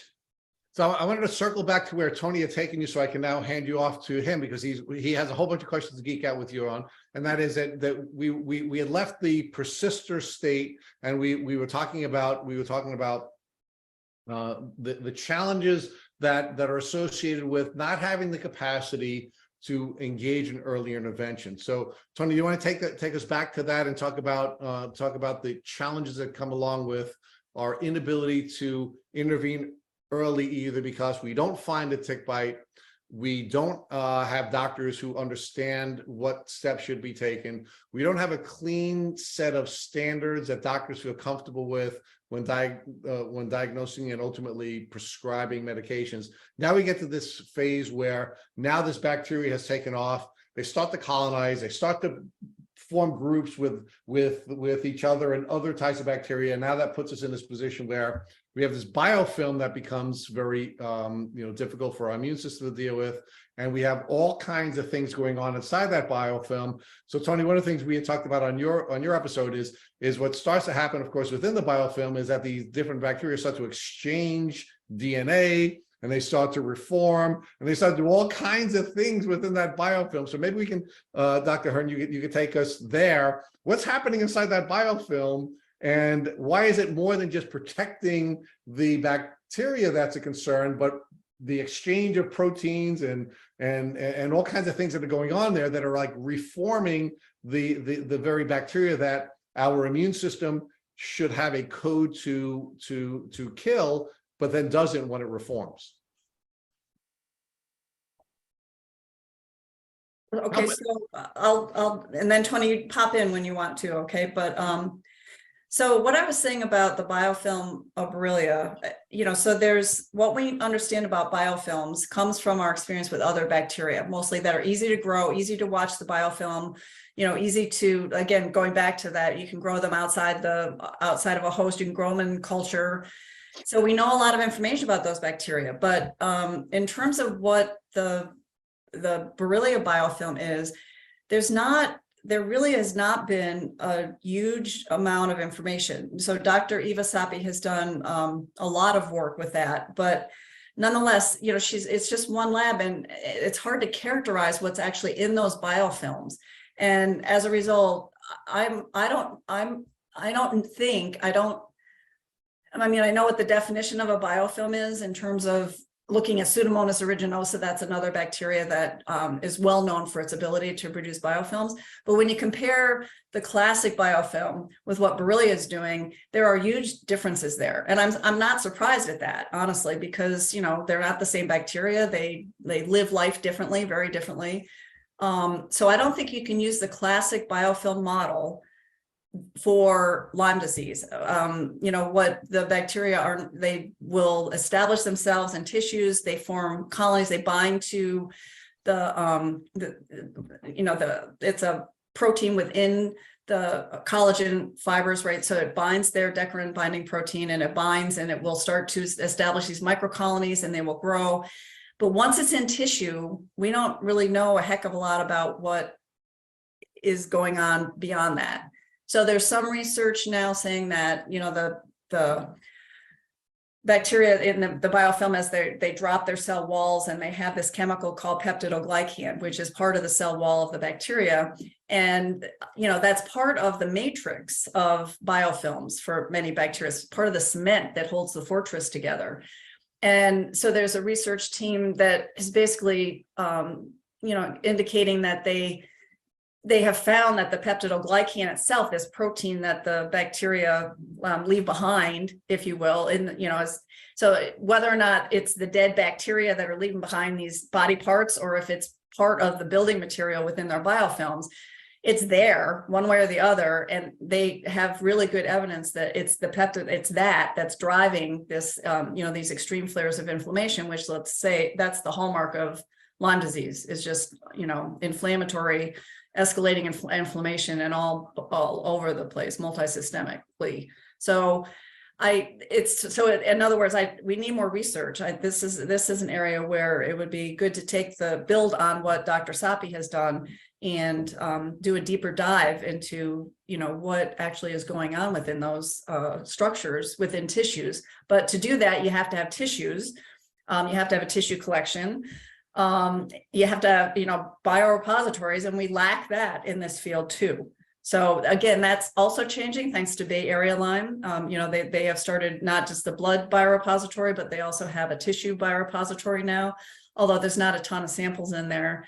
And I also have to say Columbia is doing this too. And Dr. Monica Embers at Tulane University is working with Columbia University, mostly brain tissues, where the brain tissue from people who have died with chronic Lyme has been shipped down there.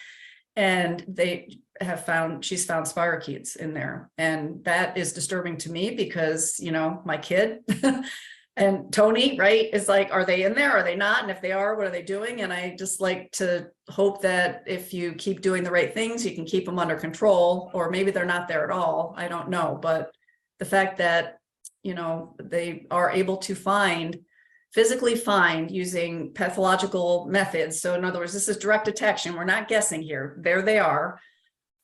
You know, so that is obviously part of the pathology involved with that. And we need more studies like that. We're talking about 5 brains, right? So, you know, we need a bigger sample size before that's going to get accepted in the medical world as proof that all cases are the result of this, right? So there's a long ways, you know, we've made progress. There's still a long way to go, but we need to do what we did with HIV, and really do a deep dive into that and just say, holy cow, this is impacting a huge number of people and it's ruining their lives. I mean, granted, you know, AIDS was, you know, at one point a lethal disease, right? You were going to die. Not that Lyme doesn't make you wish you were dead, but nonetheless, we need that kind of energy. We need that kind of investment in time and resources in this disease as well. Right. There's sort of a formula for the trajectory of these things, and it includes the scientific approach, education, advocacy, but then activism, which causes change, and which all that equals public policy changes, right? But that activism part is missing. And that activism part is missing because we don't have enough smoking guns. If we don't have enough brains being, for every Alzheimer patient, every MS patient, every person diagnosed with an autoimmune disease, that brain tissue should be examined for the presence of spirochetes. And we need, in order for us, and you know, AIDS had a direct cause. You got AIDS, you died. So ACT UP was able to influence public change because it filled that activism role. We don't have that right now, and we need it. So I'm heartened by some of the things I've heard, and I have some research questions for you that I'm burning to ask you whenever it's my turn. It's your turn. Is it my turn? Woo! Okay. So the first, before we get into the research, this is a personal indulgence. What is the connection to iron? And there are consistent increases in ferritin levels for patients who have chronic Lyme disease. I've heard that Borrelia uses iron for cellular respiration, and I've heard from others that that's wrong. It uses glycogen or glucose just like we do. But how does the Borrelia bacteria eat?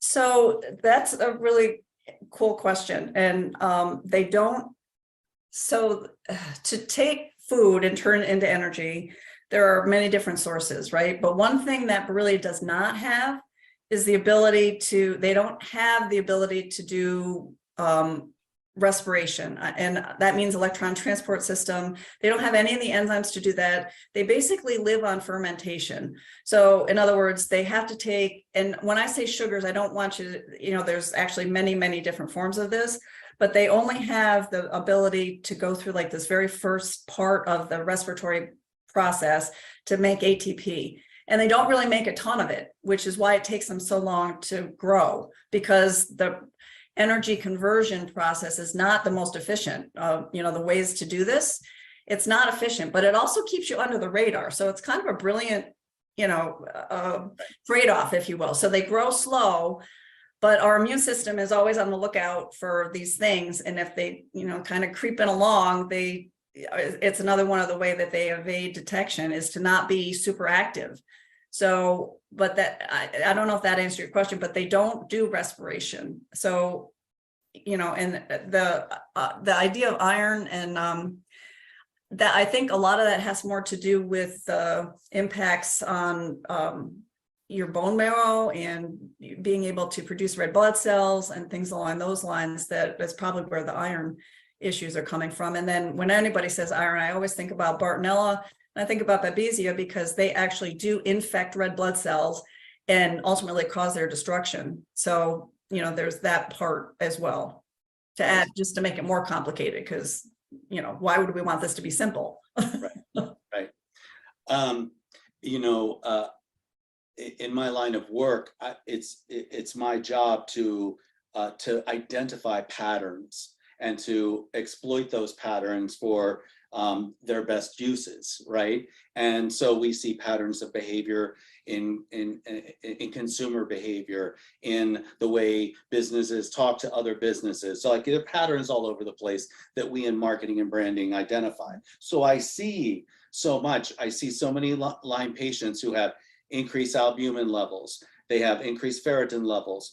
All of these things are pointing to this action going on in the liver, right? And liver damage that ensues. As a result, we're already in a compromised position, and now we're taking antibiotics and pain relievers and things that have a high impact on our livers. So I'm interested to see where that research goes, but I want to ask you some personal questions for our viewers and listeners so they get to know you and your work a little bit better. But the first question I have for you is, how is your daughter doing? Well, thank you for asking that question. So, my daughter, really should ask her that question, but, she views herself as having emerged from the other side. That doesn't mean that she doesn't have times where she crashes, but I mean, her crashes are not like they used to be. Her crashes are, I have to go to bed, it's 8 o'clock, Right. And then she'll wake up the next morning and be able to carry on. She is doing a lot better. And if we used to rank, I used to ask her on a daily basis, okay, what's your grade today? And she'd say, oh, it's an 80%, Right. And, we went from about a 20% to 60, 65, 70. And then now she's like, I put myself I'm in the upper 90s. She really is feeling pretty well. And at this point, she's in charge of her own care, and she does a lot. She really does do a lot of things in terms of dietary. She's just really cautious about everything, which I'm sure you are too, and avoids inflammation, anything that could possibly be inflammatory. She stays away from, and so she's doing pretty well. Great. I'm very glad to hear that. Yeah. The next question I have for you is, can you summarize the Lyme research that you've performed to date? Well, so and this is going to focus on Lyme. I assume that's the question you're asking specifically, right? In general, the Lyme research that you've done to date, and how did that lead you to focus on Lyme? Well, focus on Lyme happened through Dr. Horowitz, actually, because Tammy Crawford, who is my partner in Lyme, her daughter Jessica, who happens to be just about the same age as my daughter, also an athlete. Also, I mean, when we talk about our stories, it's just like, oh my, they're the same. It's pretty much the same. So Tammy actually, because she in Arizona, doctors it's just like Lyme disease. What the heck is that? They just really don't really think about it because Arizona is not thought to be an endemic state, and nobody gets it in Arizona, but that's not true. When she finally did get diagnosed with Lyme disease, because she went through months of trying to figure out what was wrong with Jessica, with her daughter, they, immediately started, once the Lyme disease diagnosis occurred, she immediately went to the internet and found what the Lyme specialists were, and she found Dr. Horowitz, Rich Horowitz. So they made an appointment. Actually, she hunted him down at an ILADS conference. And at that point, he was sort of at the edge of not taking any new patients, but she talked him into it. So they flew from New York, or from Arizona to New York, landed in a snowstorm. How classic is that for New York? And they were basically stuck there for a week. They stayed there for a week. And so she started talking with some of the people that were in Rich Horowitz's office. And she said, so then she had this idea that she wanted to start an organization. I mean, this is what we do, right? It's just like, we got to change this. We're going to start a 501c3.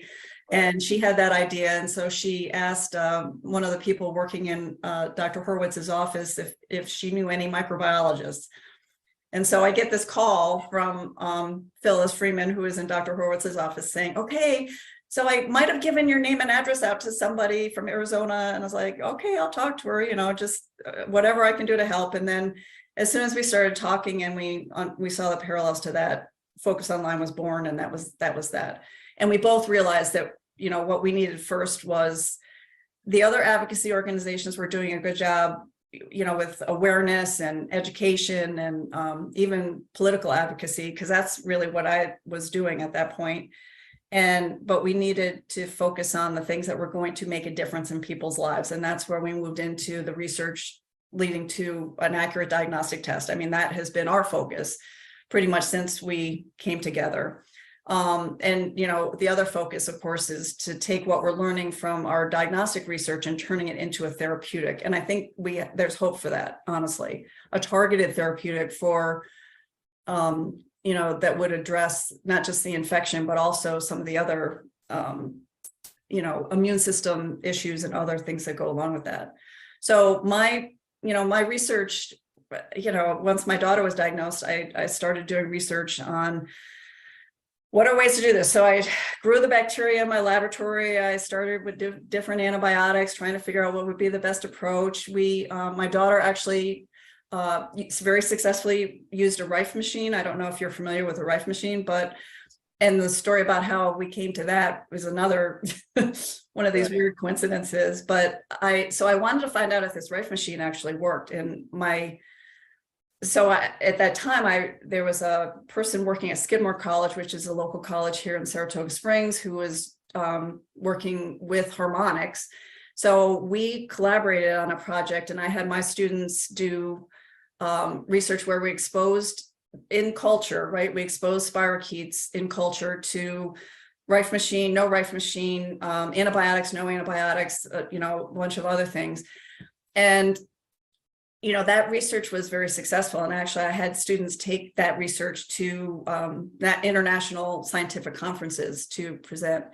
So, basically what I showed was that the Rife machine in combination with antibiotics in test tube could kill the spirochete, could stop them from growing, and it was actually lethal to them. So it wasn't just putting them into suspended animation, it was able to kill them.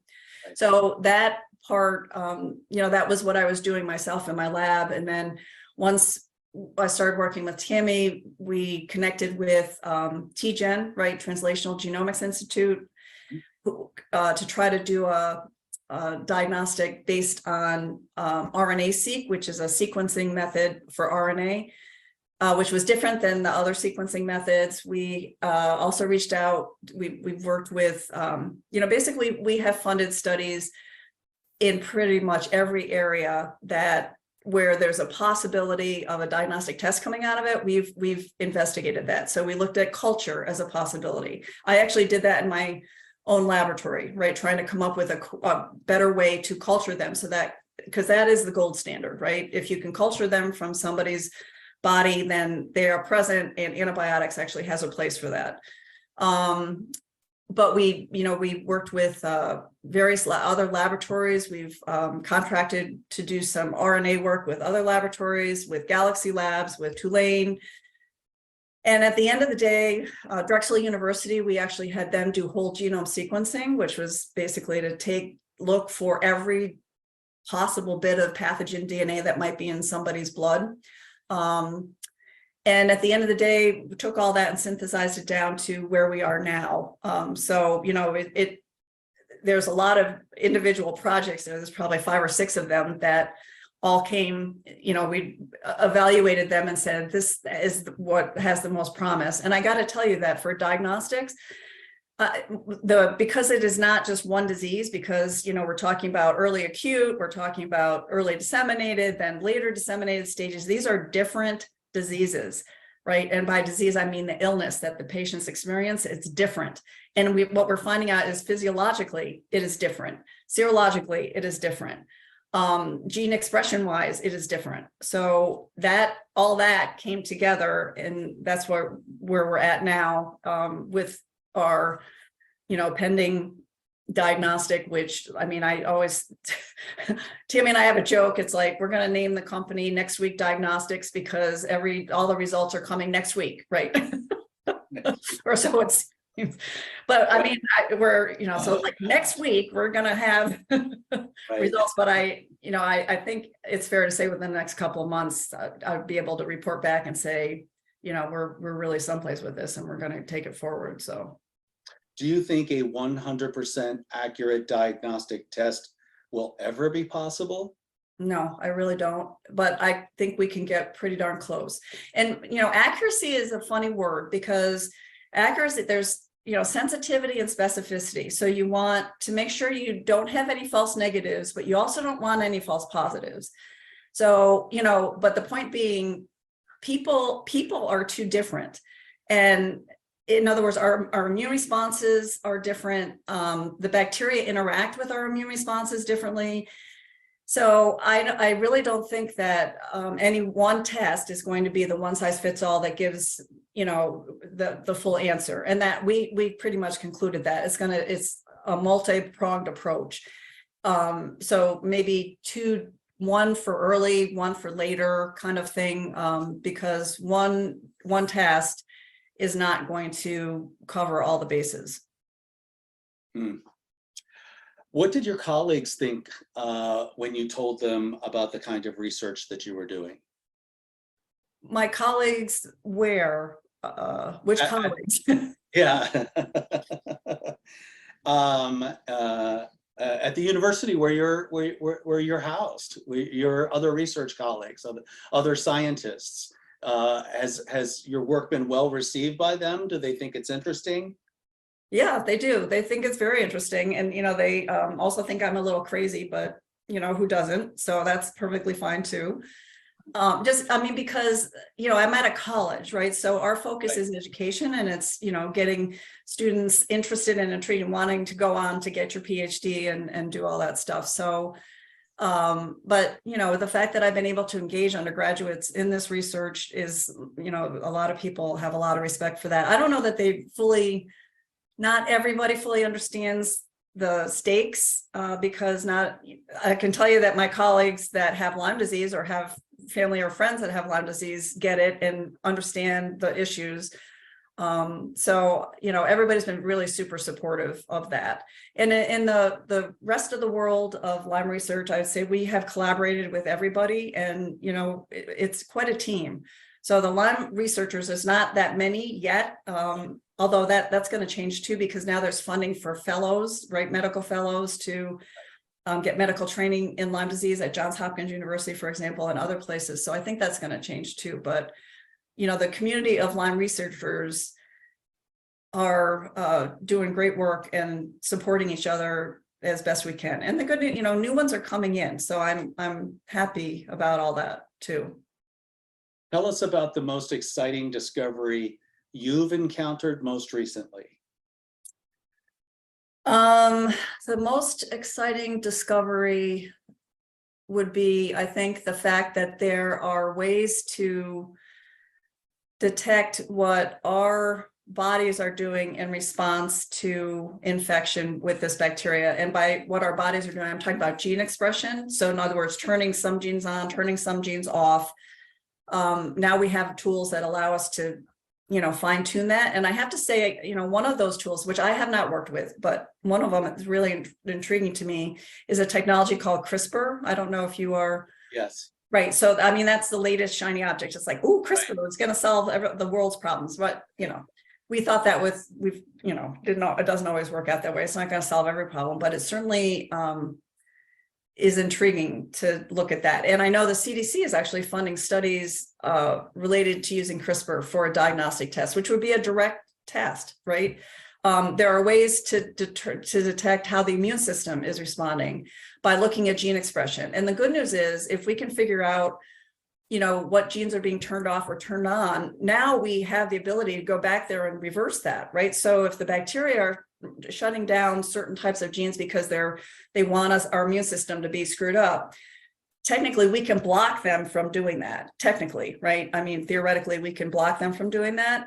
And, we're at a point with one of the biomarkers that we're working with, that's, the next step would be to take that to let's see if we can make a therapeutic out of it. And we're not the only ones looking at that, but, the point being, one thing I have learned is working with different universities is that the process is long and tedious.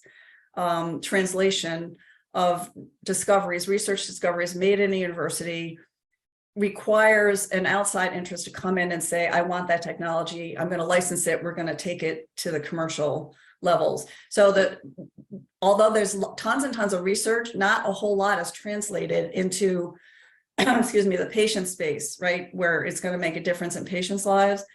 So we learned that certainly the hard way, and we'll be sharing that with everybody. It's like, okay, so there's this great research, go after it, right? Go get it, take it out of the university and move forward with it. And that's actually what we're working on too, is to be, universities are tough, they just, everything goes kind of slowly, but I work for a huge system, SUNY, so I get it. But on the other hand, like I said, we're all impatient. We want results. So if we have to do it ourselves, we'll do it ourselves.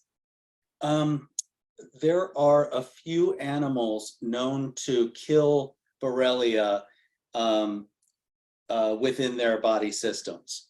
There are certain lizards, for example, that if are bit by a tick, that they have the ability to kill the bacteria. Is there any research being done around those animals and their makeup that might give us some clues as to how we might be able to do the same thing? Yeah, so I read those papers when they came out about and they're, so people were kind of looking at them, but remember, lizards are reptiles. And opossum, I think, is another one. Opossums? Yeah, right. But opossums are just good tick eaters, right? Okay. I think that what they do is they are very happy to chomp on the ticks when they get attached. So in other words, they remove them and eat them. So that maybe that would be the approach. We just have to find the ticks and, just chew them. Anyway. When I was sick for a long time, I started to ask a lot of metaphysical questions, and I started to ask questions like why, how, what is the purpose for this, right? Because Even if we consider the numbers, the CDC is willing to admit 300,000 cases a year. But if you do the math on this, the predominant tests used to diagnose the Lyme disease are only 50% accurate, which means the real number is probably around 600,000. So in the last 10 years, we have millions and millions of Americans that are sick, that are not being treated, they're not being taken care of, and they've been gaslit left and right by physicians. I most recently was gaslit by a neurologist. My trajectory was, I went to Cape Cod with friends.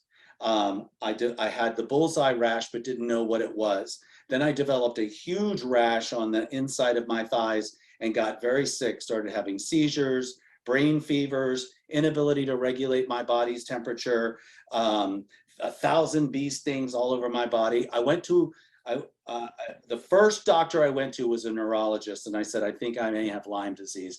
Waved his hand in my face and said, you don't have Lyme disease. And then did a MRI on me and said that I did not have any lesions on my brain, yet I had lesions on my brain on a previous test. Well, I waited, so it took me 24 months to get to find out that I was truly positive for Lyme disease, and then anecdotally, most likely Babesia and Bartonella, but I have not had the test to determine those two for sure. Why not? Why haven't you had that test done? Well, I just did, in the test, I came back positive for Babesia, and I had the antibodies for Bartonella, and so we're doing that. But so I left Western medicine because it let me down. It took me two years, and I finally got the diagnosis. Nothing's covered by insurance. At this point, I'm $200,000 unreimbursed of my own money. If I was a checker at Walmart, I'd be dead today. I happen to have money so I can fund my treatment, right? So I left Western medicine, went to naturopathic medicine, discovered Focus on Lyme, Dr. Horowitz, the physician here in Arizona that treats me, who I will not name. And then, 11 years has gone by. I decided to go back to Western medicine, largely because of my insurance requires me to have a general practitioner. So I went back to a neurologist. So it's been 11 years since the first time I went.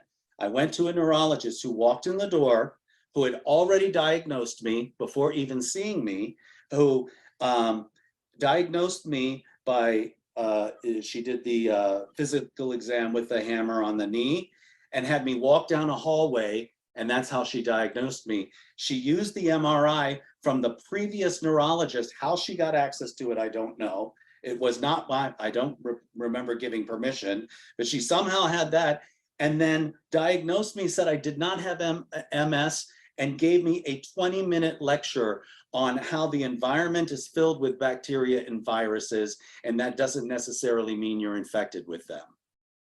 Okay, so for patients who are suffering from any kind of chronic and potentially terminal illness, we know that mindset is important.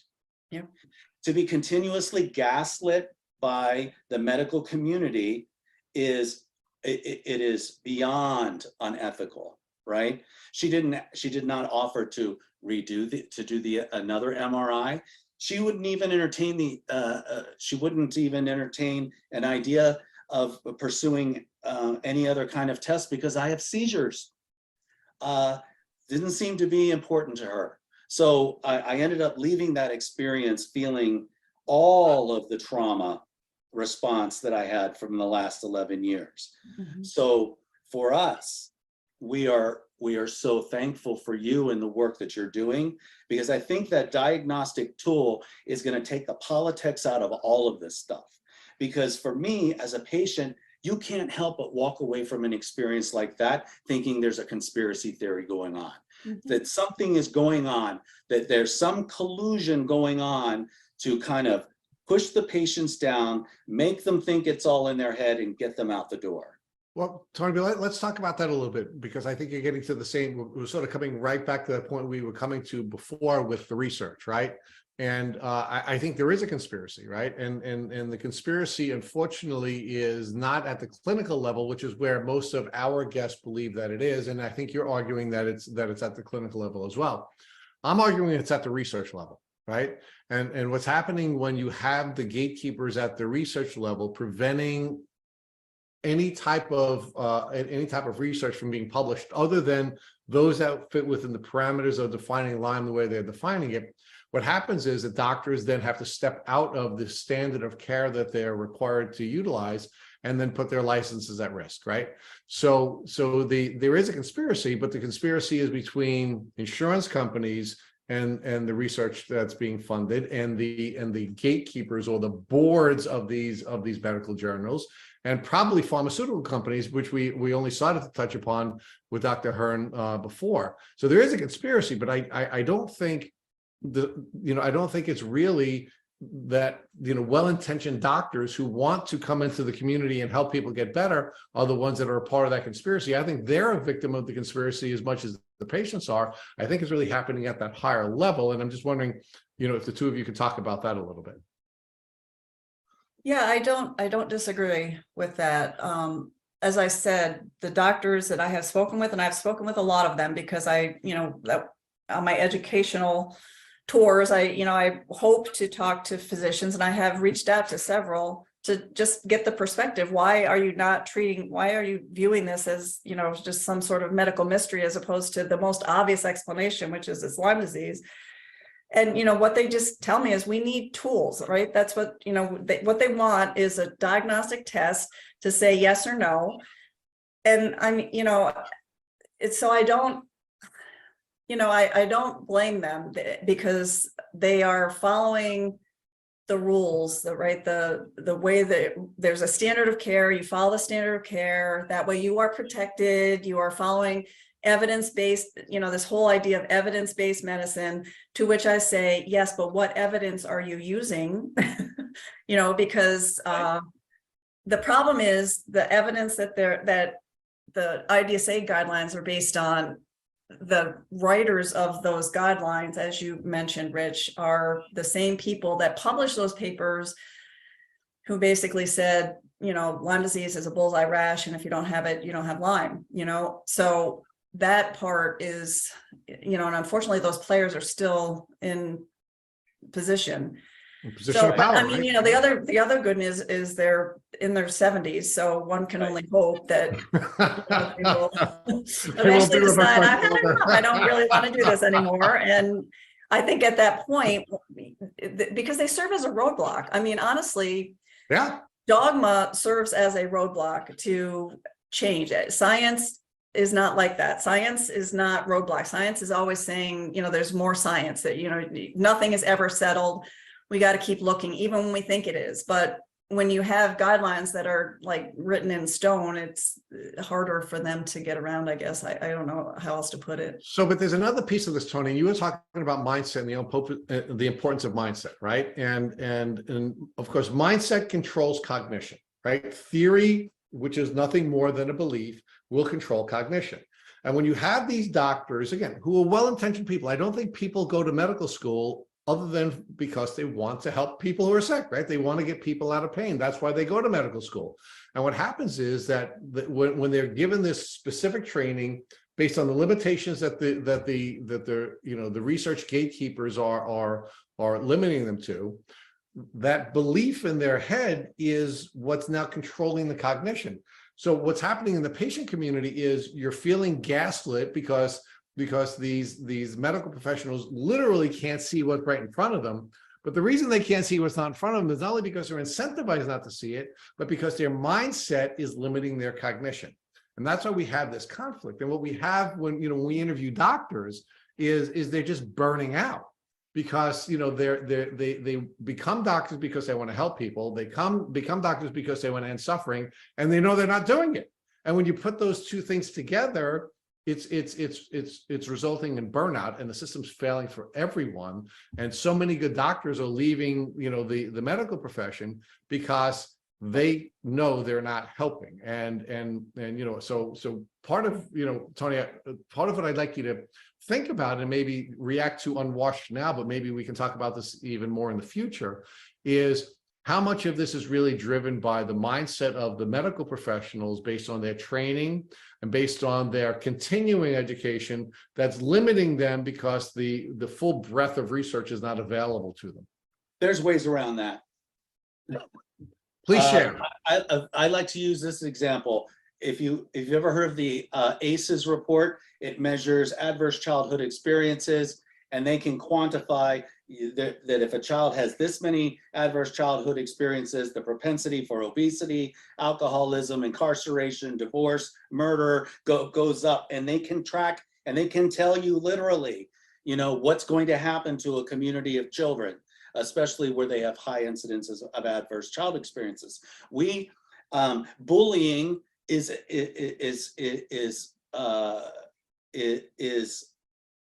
it's a pandemic. It's everywhere, right? And so we were focused on preventing bullying in schools, and it was so politicized, and it was turned into this big thing that the LGBT community is trying to indoctrinate people. The legislature went nuts, and we had an anti-bullying piece of legislation that got killed in committee.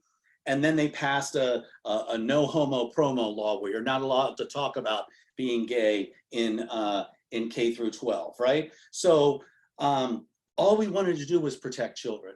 So ultimately what we ended up doing was saying, the hell with that. And we went school district by school district. We presented the best evidence-based program that had a long-term impact on school climate. And the best program is the Olveus method, which is basically you remove all of the opportunities for bullying. Every bus stop, every bus, every bathroom, every cafeteria, every hallway, it's all monitored, right? The same approach could be for here. For sure. If we had a diagnostic, maybe we're going around by this backwards. If we had a tool to prove people were dying from Lyme disease, then that could compel action. But we're focusing on a tool to identify if someone has Lyme disease so they can be treated by a community that has no idea how to treat them. Whose mindset. So maybe if we show that these people die, this many people die in America from Lyme disease, maybe someone will listen. Now, my question for you, Professor, is do you think Congress is fully versed on this? Fully versed, probably. I mean, some of them are more versed than others, but I have to say, you are probably familiar with the work of the Tick-Borne Disease Working Group. Yes. The last report was just dropped. I don't know if you know that or not, but one of the sections, subcommittees that was in this most recent group was the patient access to care. It was actually, access to care, which a lot of these things were investigated and recommendations were made. And one thing about the Tick-Borne Disease Working Group, it is a report to Congress.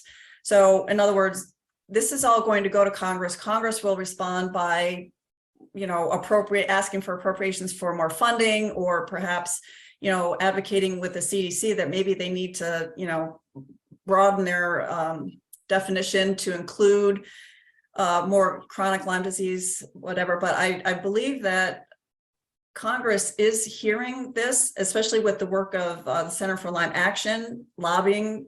We just had a big lobby day. I don't know if either of you participated in that, but I did, where we, basically they organized it all, and we, 350 people participated. Actually, it was more than that. It was almost 400 people, which, the first year was about 60. And then the next year it went up to, just under 200. The third year was COVID-ness, so that, was kind of weird. But then this past year, almost 400 people did it. So as more and more advocates come on board to do that kind of advocating, more and more legislators are hearing about these issues, and they are responding by appropriating more money, right? So, I mean, that's the mission of the Center for Lyme Action, is to increase funding for Lyme disease, which is good.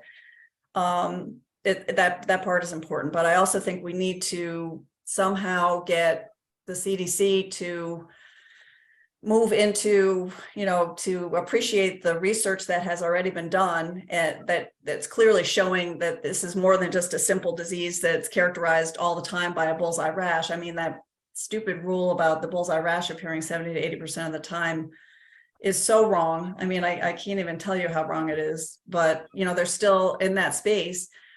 They're making little changes. I don't know if you guys are paying attention to that, but I do all the time, right? So the changes in language in the CDC, if you go check out their website or if you talk to their representatives, it is changing, but it's not changing super fast. And I think Congress can actually help with that too, right? So they can actually say, look, you need to pay more attention. You need to include chronic Lyme as part of that. Oh, one thing about the patient access to care, I don't know if you've read that subcommittee report. I was actually a member of that subcommittee.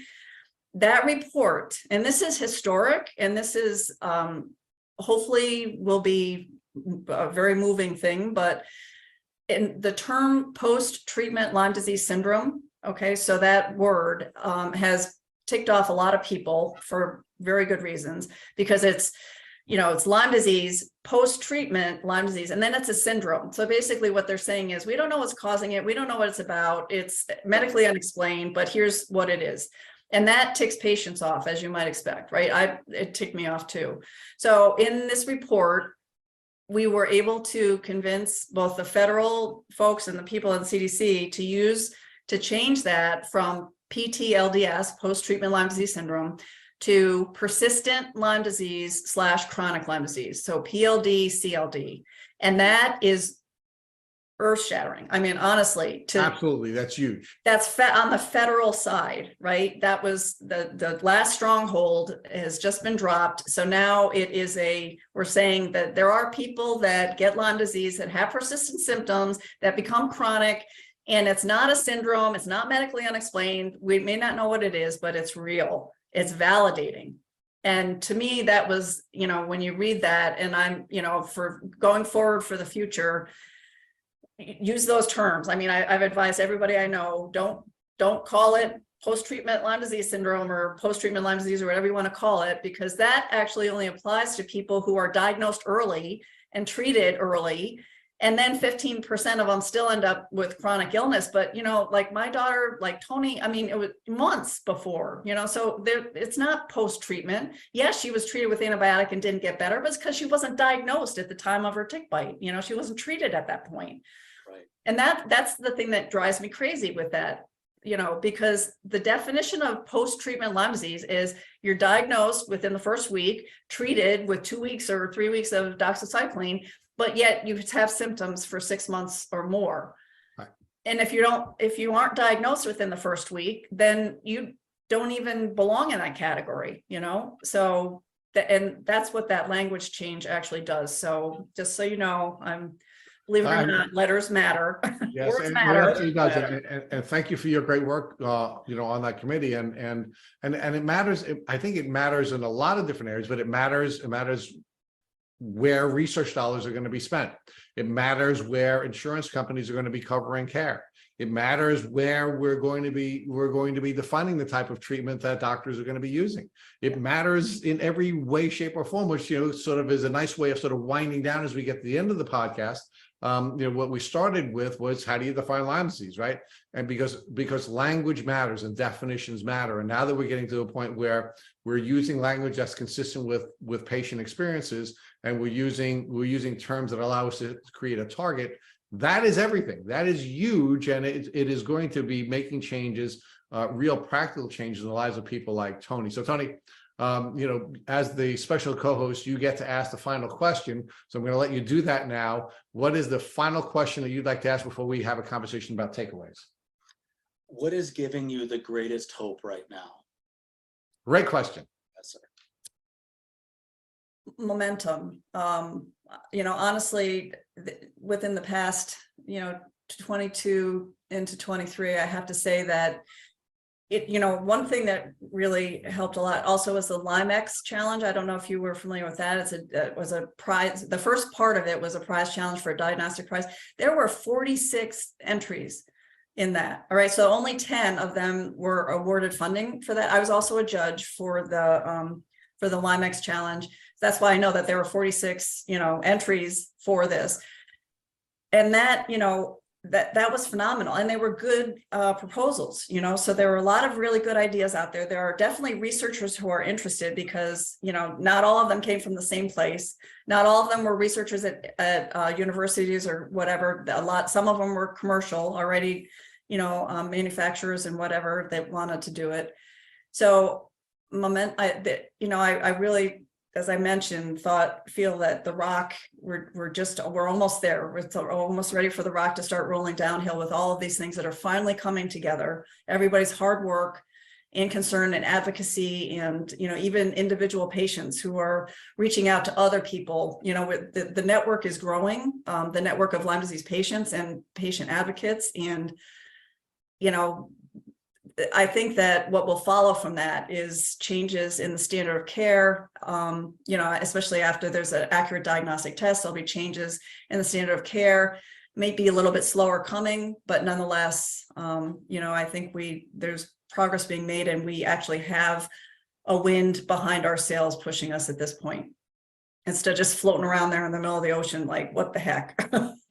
Yeah, so I think from the takeaway standpoint, I'd like to get your reaction to a couple of things, because I think we had some feisty debate here on this podcast, and there are a lot of things that we identified that have been problematic as we've been going on this journey together as advocates.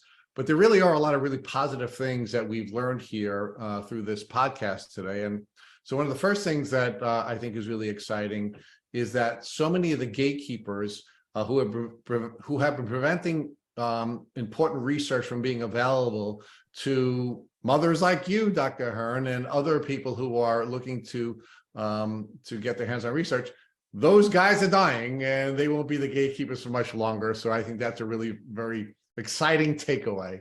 Another really exciting takeaway for me is that you pointed out that many of these patient organizations are doing a great deal of work in raising money and funding, really important research, which is now opening the door for other types of research. And one of the patient organizations, or one of the patient funding sources, of course, is the Cohen Foundation, which you were just referencing with the LymeX project.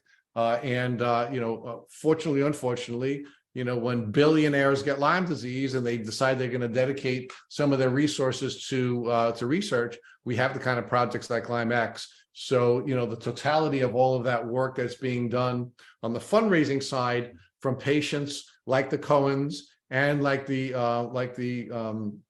various other not-for-profits that you defined are beginning to get to the point where we're getting to a place of momentum, which is really exciting. I do want to point out a couple of other things that we've talked about in the past, and you've given me new insight into something that we had never thought of before, which is, we've always said that the gains that have been made in the Lyme community have largely been driven by moms, right? Unfortunately, not dads, largely by moms. And moms have been doing really, really great work. And if you look at the sort of the genesis, a lot of the great not-for-profits and a lot of the advocacy work has really been by moms and people who are parenting Lyme, including, by the way, LymeDisease.org, which is one of the few that you had available to you when your child first got sick, right? And LDA also. Yeah. So we see moms doing great work. So we really have a lot of hope when we interview moms and we see how they're parenting their children. In many cases, their children have become leaders in this community, and they've become the doctors who are doing some of the great work. I think of Dr. Casey Kelly, for example, is one of the brilliant young leaders in this community who went on her own journey, with Lyme disease and is doing some of the great work despite being very young. She's a very young woman, right? But what we hadn't seen before you is how you're using your influence, not only with your own child, but many other people's children who are coming to study under you, and you're now encouraging them and giving them some career direction and some mentoring that's bringing them into the Lyme community as well. So it's not just moms who are parenting children with Lyme, but now we have a mom who's parenting other people's children or mentoring other people's children as a professor, and that's really awesome as well. And I think these young people are the ones that are really going to get that boulder running downhill. So as great as it's been for, so many of the moms who have done fantastic work, and so much of the research that is being done as a result of patient advocacy work, it's really these young people who are now aging into, their professional lives, and they're going to make that change. And I think that's why, we should all have a lot of hope. So I want to they'll have more opportunities to do that with more funding. It draws more people into the field. And, I honestly feel like one of the reasons why, HIV and Lyme happened at about the same time. Yeah. And everything went to HIV, right? And, so Lyme sort of got shoved off into the background. But I really feel that at this stage, we have made it to the point where there's enough people, in the interest. And what I'm trying to say is, all the funding went to HIV, but now we're getting there. We're nowhere near where we should be, but we are getting there. And that's going to draw young blood into the research arena and into the medical community, which is really what we need more than anything, are doctors that actually are versed on not just the IDSA version of what Lyme disease is, but actually understand that it's a more complicated illness. Yeah, and these diseases did certainly crop up at the same time, but the reason the HIV world was more successful, quite frankly, is because they were just better at advocating and building a model to bring resources to deal with a public health crisis. And the good thing about having those folks is we have a model. We can follow them because they taught it. They can teach us how to do it successfully. So there are so many really wonderful things that are happening and so many great things on the horizon. And I'm hoping folks are leaving this podcast not only feeling blessed by listening to you two brilliant people, describe so much of what your experiences were, both together and as individuals, but also because there really is a lot of great things happening, and we have a lot to be hopeful for. So again, I can't thank the two of you enough for taking so much time out of your really busy lives and sharing these great stories with us. And I know folks are really going to be excited to follow the two of you and follow the work that you're doing, moving forward in these communities. Thank you, Rich. Appreciate that. Professor, thank you, Rich. Thank you for listening to our Tick Bootcamp interview with our guest, Professor Holly Ahern. To our listeners, we have a call to action. First, if you'd like to learn more about Professor Ahern, please visit the State University of New York Adirondack website. Second, if you enjoyed this episode of the Tick Bootcamp podcast, please share it with your friends on social media. Third, we here at Tick Bootcamp have created a Tick Bite Blueprint. It has been inspired by the information that has been shared with us by past guests on this podcast. We urge you to visit our website at tickbootcamp.com/bite to view the blueprint. Fourth, don't forget to subscribe to this podcast on Apple Podcasts, Google Podcasts, or Spotify to get your automatic episode updates of our Tick Bootcamp podcast. And finally, if you'd like to search our podcast library for almost 350 episodes, subscribe to our email list, or share feedback, please visit our website at tickbootcamp.com. Thank you, as always, for listening.